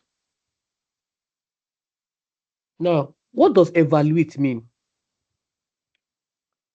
They're not talking about only benefit. They're talking about benefit, drawback, and overall judgment. That is what evaluate mean for ICT. Right? So let's talk about the benefits. So one is what? Used to diagnose fault in a car engine, consistent analysis.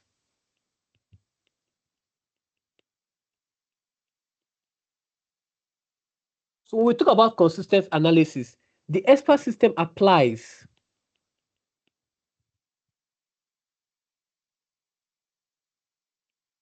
stored rules consistently. It does not become tired or forget a rule during diagnosis. No, it doesn't do that. So the same set of symptoms can be processed using the same reasoning what rules. The next one is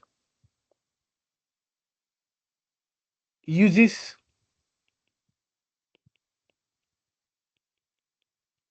knowledge from experts, right? So this can contain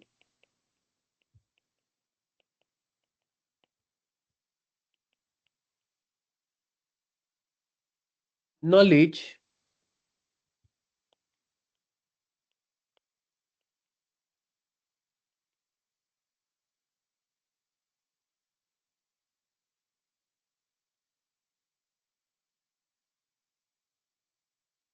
obtained from experts,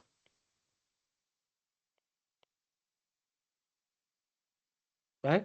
So the system can provide access to knowledge base on problem that experience mechanics mechanics have encountered what previously. So you have access to those knowledge of people that have encountered those problems before, right? The next one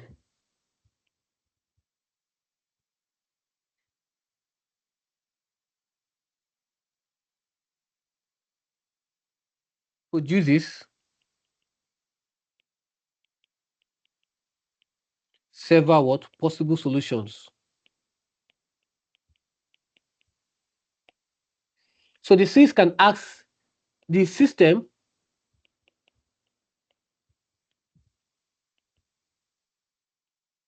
can ask what a series of questions and use the answers from those questions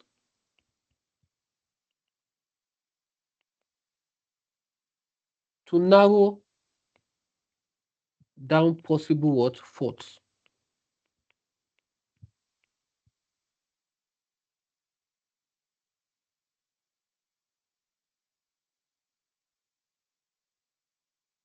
So the drawback, I'll just put one: limited by its knowledge base.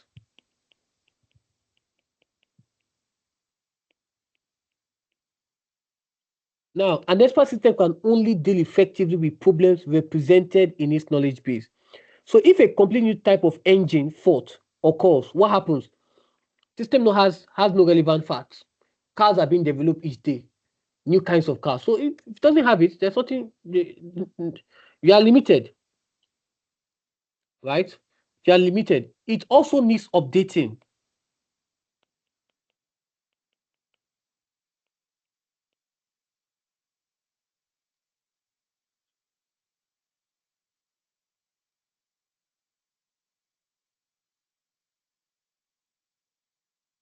So it needs updating. Car and engine change over time. So there are new technology, there are new types of engine can introduce new faults. So the expert system needs what? Updating. So overall, right? Overall, right? The expert system is highly useful as a diagnostic aid because it provides consistent what? Reasoning. It uses stored expert knowledge and can produce several possible solutions that can explain his decision and is available when needed.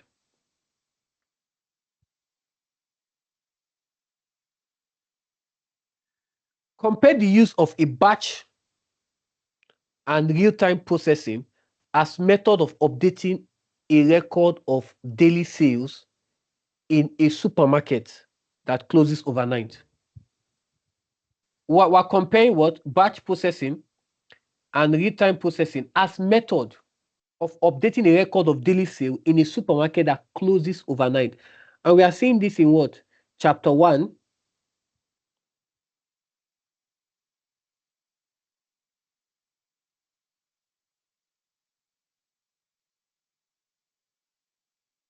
data processing, and information, right? So we'll see this under data processing. Now, what is data processing? I've talked about in the first variant. It involves taking raw data and processing it into a form that can be used as information. That's what data processing is all about.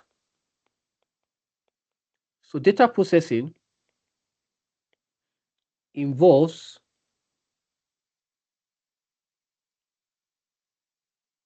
taking raw data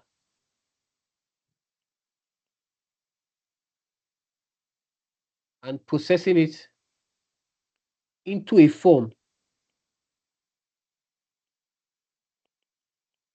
that can be used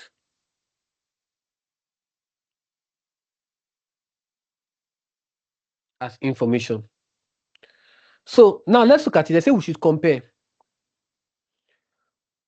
When we talk about the batch processing,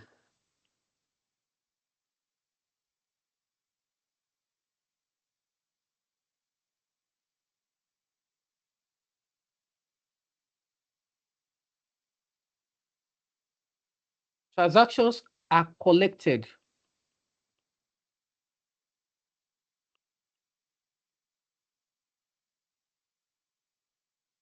and processed together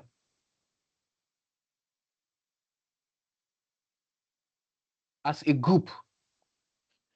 So for a supermarket, the day sales could be collected throughout the day and then processed together after the supermarket closes overnight.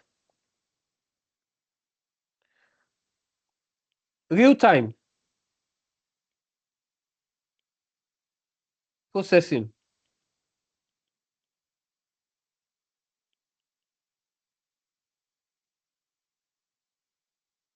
The transaction is processed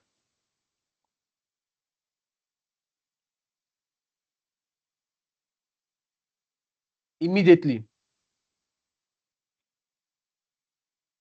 So that simply means customer buys the item, transaction processed immediately, sales stock records are updated immediately. So the supermarket therefore has much more current information about what is being sold.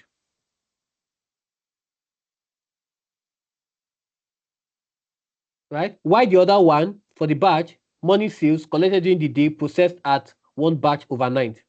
Right? So the next thing we need to talk about is difference in timing. Right? Let's talk about difference in timing.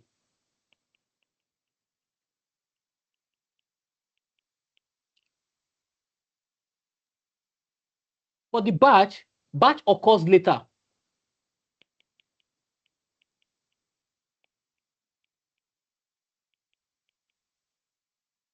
Okay, so there's a delay between the sales and processing of the transaction. While real time,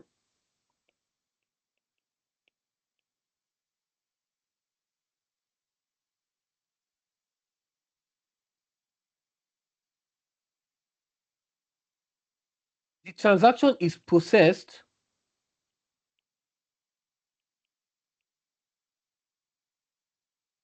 immediately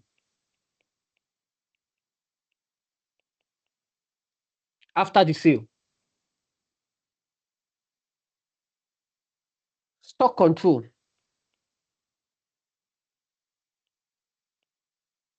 For stock control, right? There's with real time, when one is sold, what happens? The stock record can immediately show that only one remain. And if stock becomes low, the supermarket can order more immediately.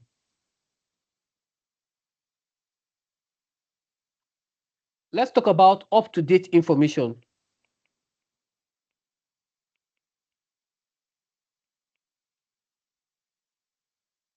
For up-to-date information, the real system gives the supermarket more time. The real-time processing gives supermarket more time to update information during the day. While the batch processing, right, the sales record would not contain the latest transaction until the batch has been what? Processed.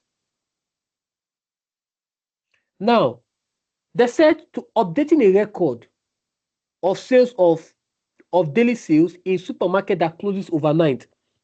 Why does supermarket closing overnight matter? This is where we apply the concept. We're going to apply it because of this scenario. If the supermarket out, does not sell out of the product in the day, the batch process may be adequate, may be perfectly what? Adequate. The day sales can simply be processed overnight after the supermarket closes. However, if the supermarket sells out during the day, real-time processing becomes more useful because stock information is updated immediately and additional stock can potentially be ordered and restock that same day. So we can see that for batch, come first, process later. For real time, it processes what? Immediately.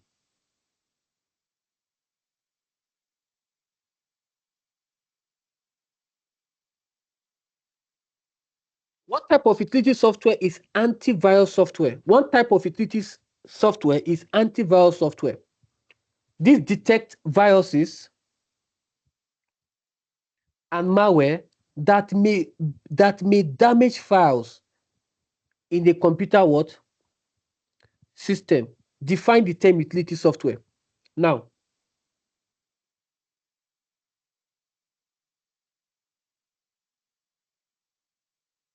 so this is chapter 2.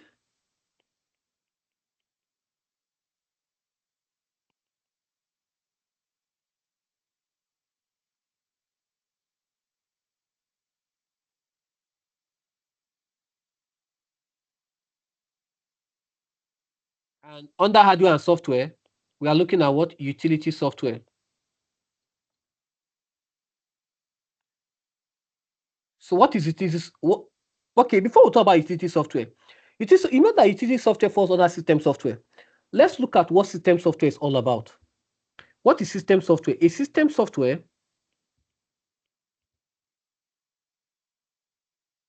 is a software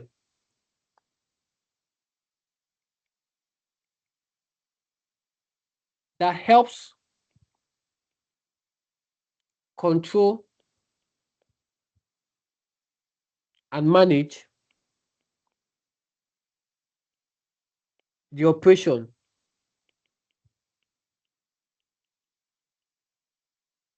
of the computer system. And utility is that type. We have operating system, device drivers. So it's a type of software that helps control and manage the operation of the computer system. Now, what is a utility software? Now, utility software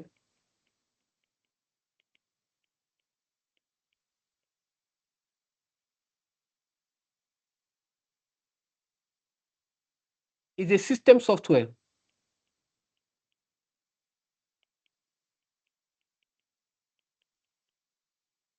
that helps to maintain,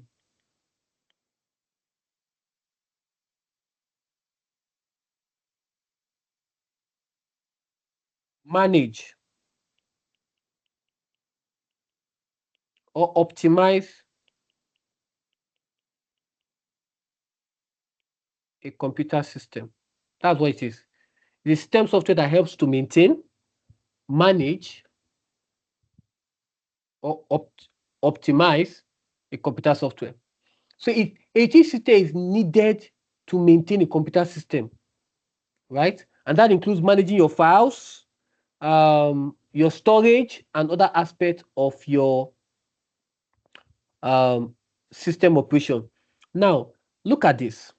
Now, when we talk about the utility software includes programs such as not just antivirus, so but for others, um, that the utility software includes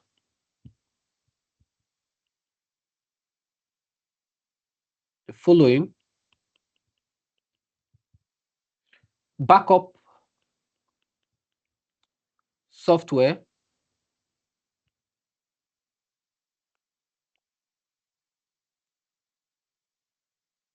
okay, file copying software, deleting utilities, disks related utilities. Now, the question is what now? The second test, but why is antivirus a utility? Because it performs maintenance.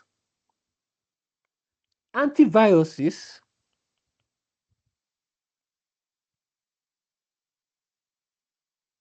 software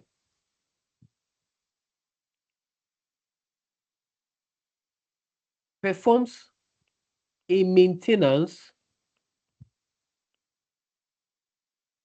and protection function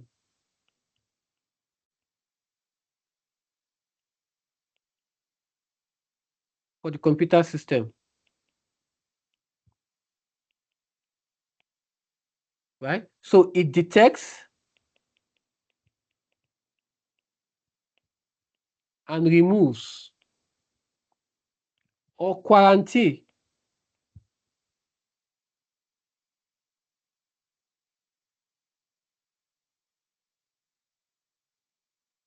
malwares.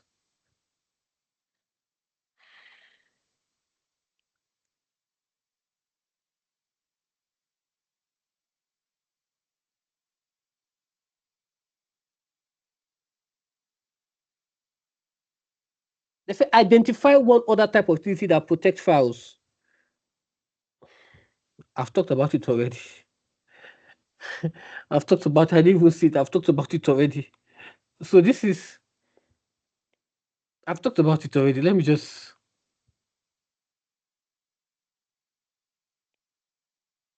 chapter 2 hardware and software. Still under utility.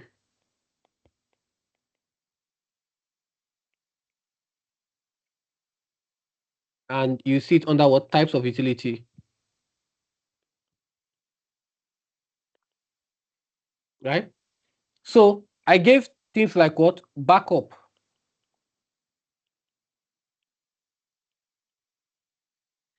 What's a backup software?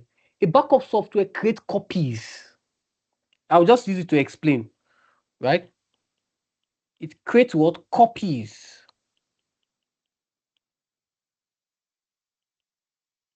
of data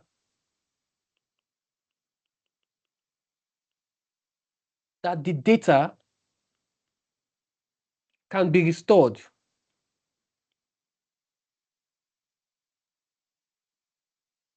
if the original is lost, damaged, or otherwise becomes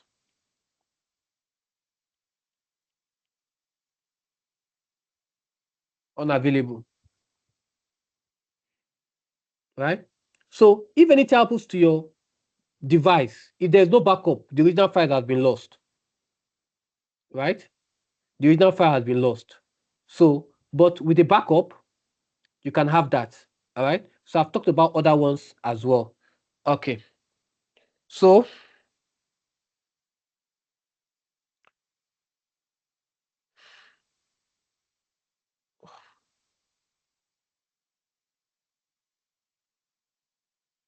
what a journey.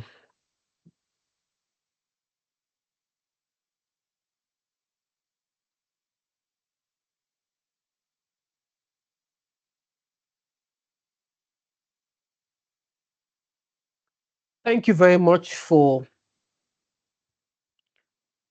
being with me. It's been a I'm so exhausted. I am really exhausted. Right? I'm exhausted right now. I don't even know to see. But let's start with this. Subscribe to our YouTube channel. That's start with that, right?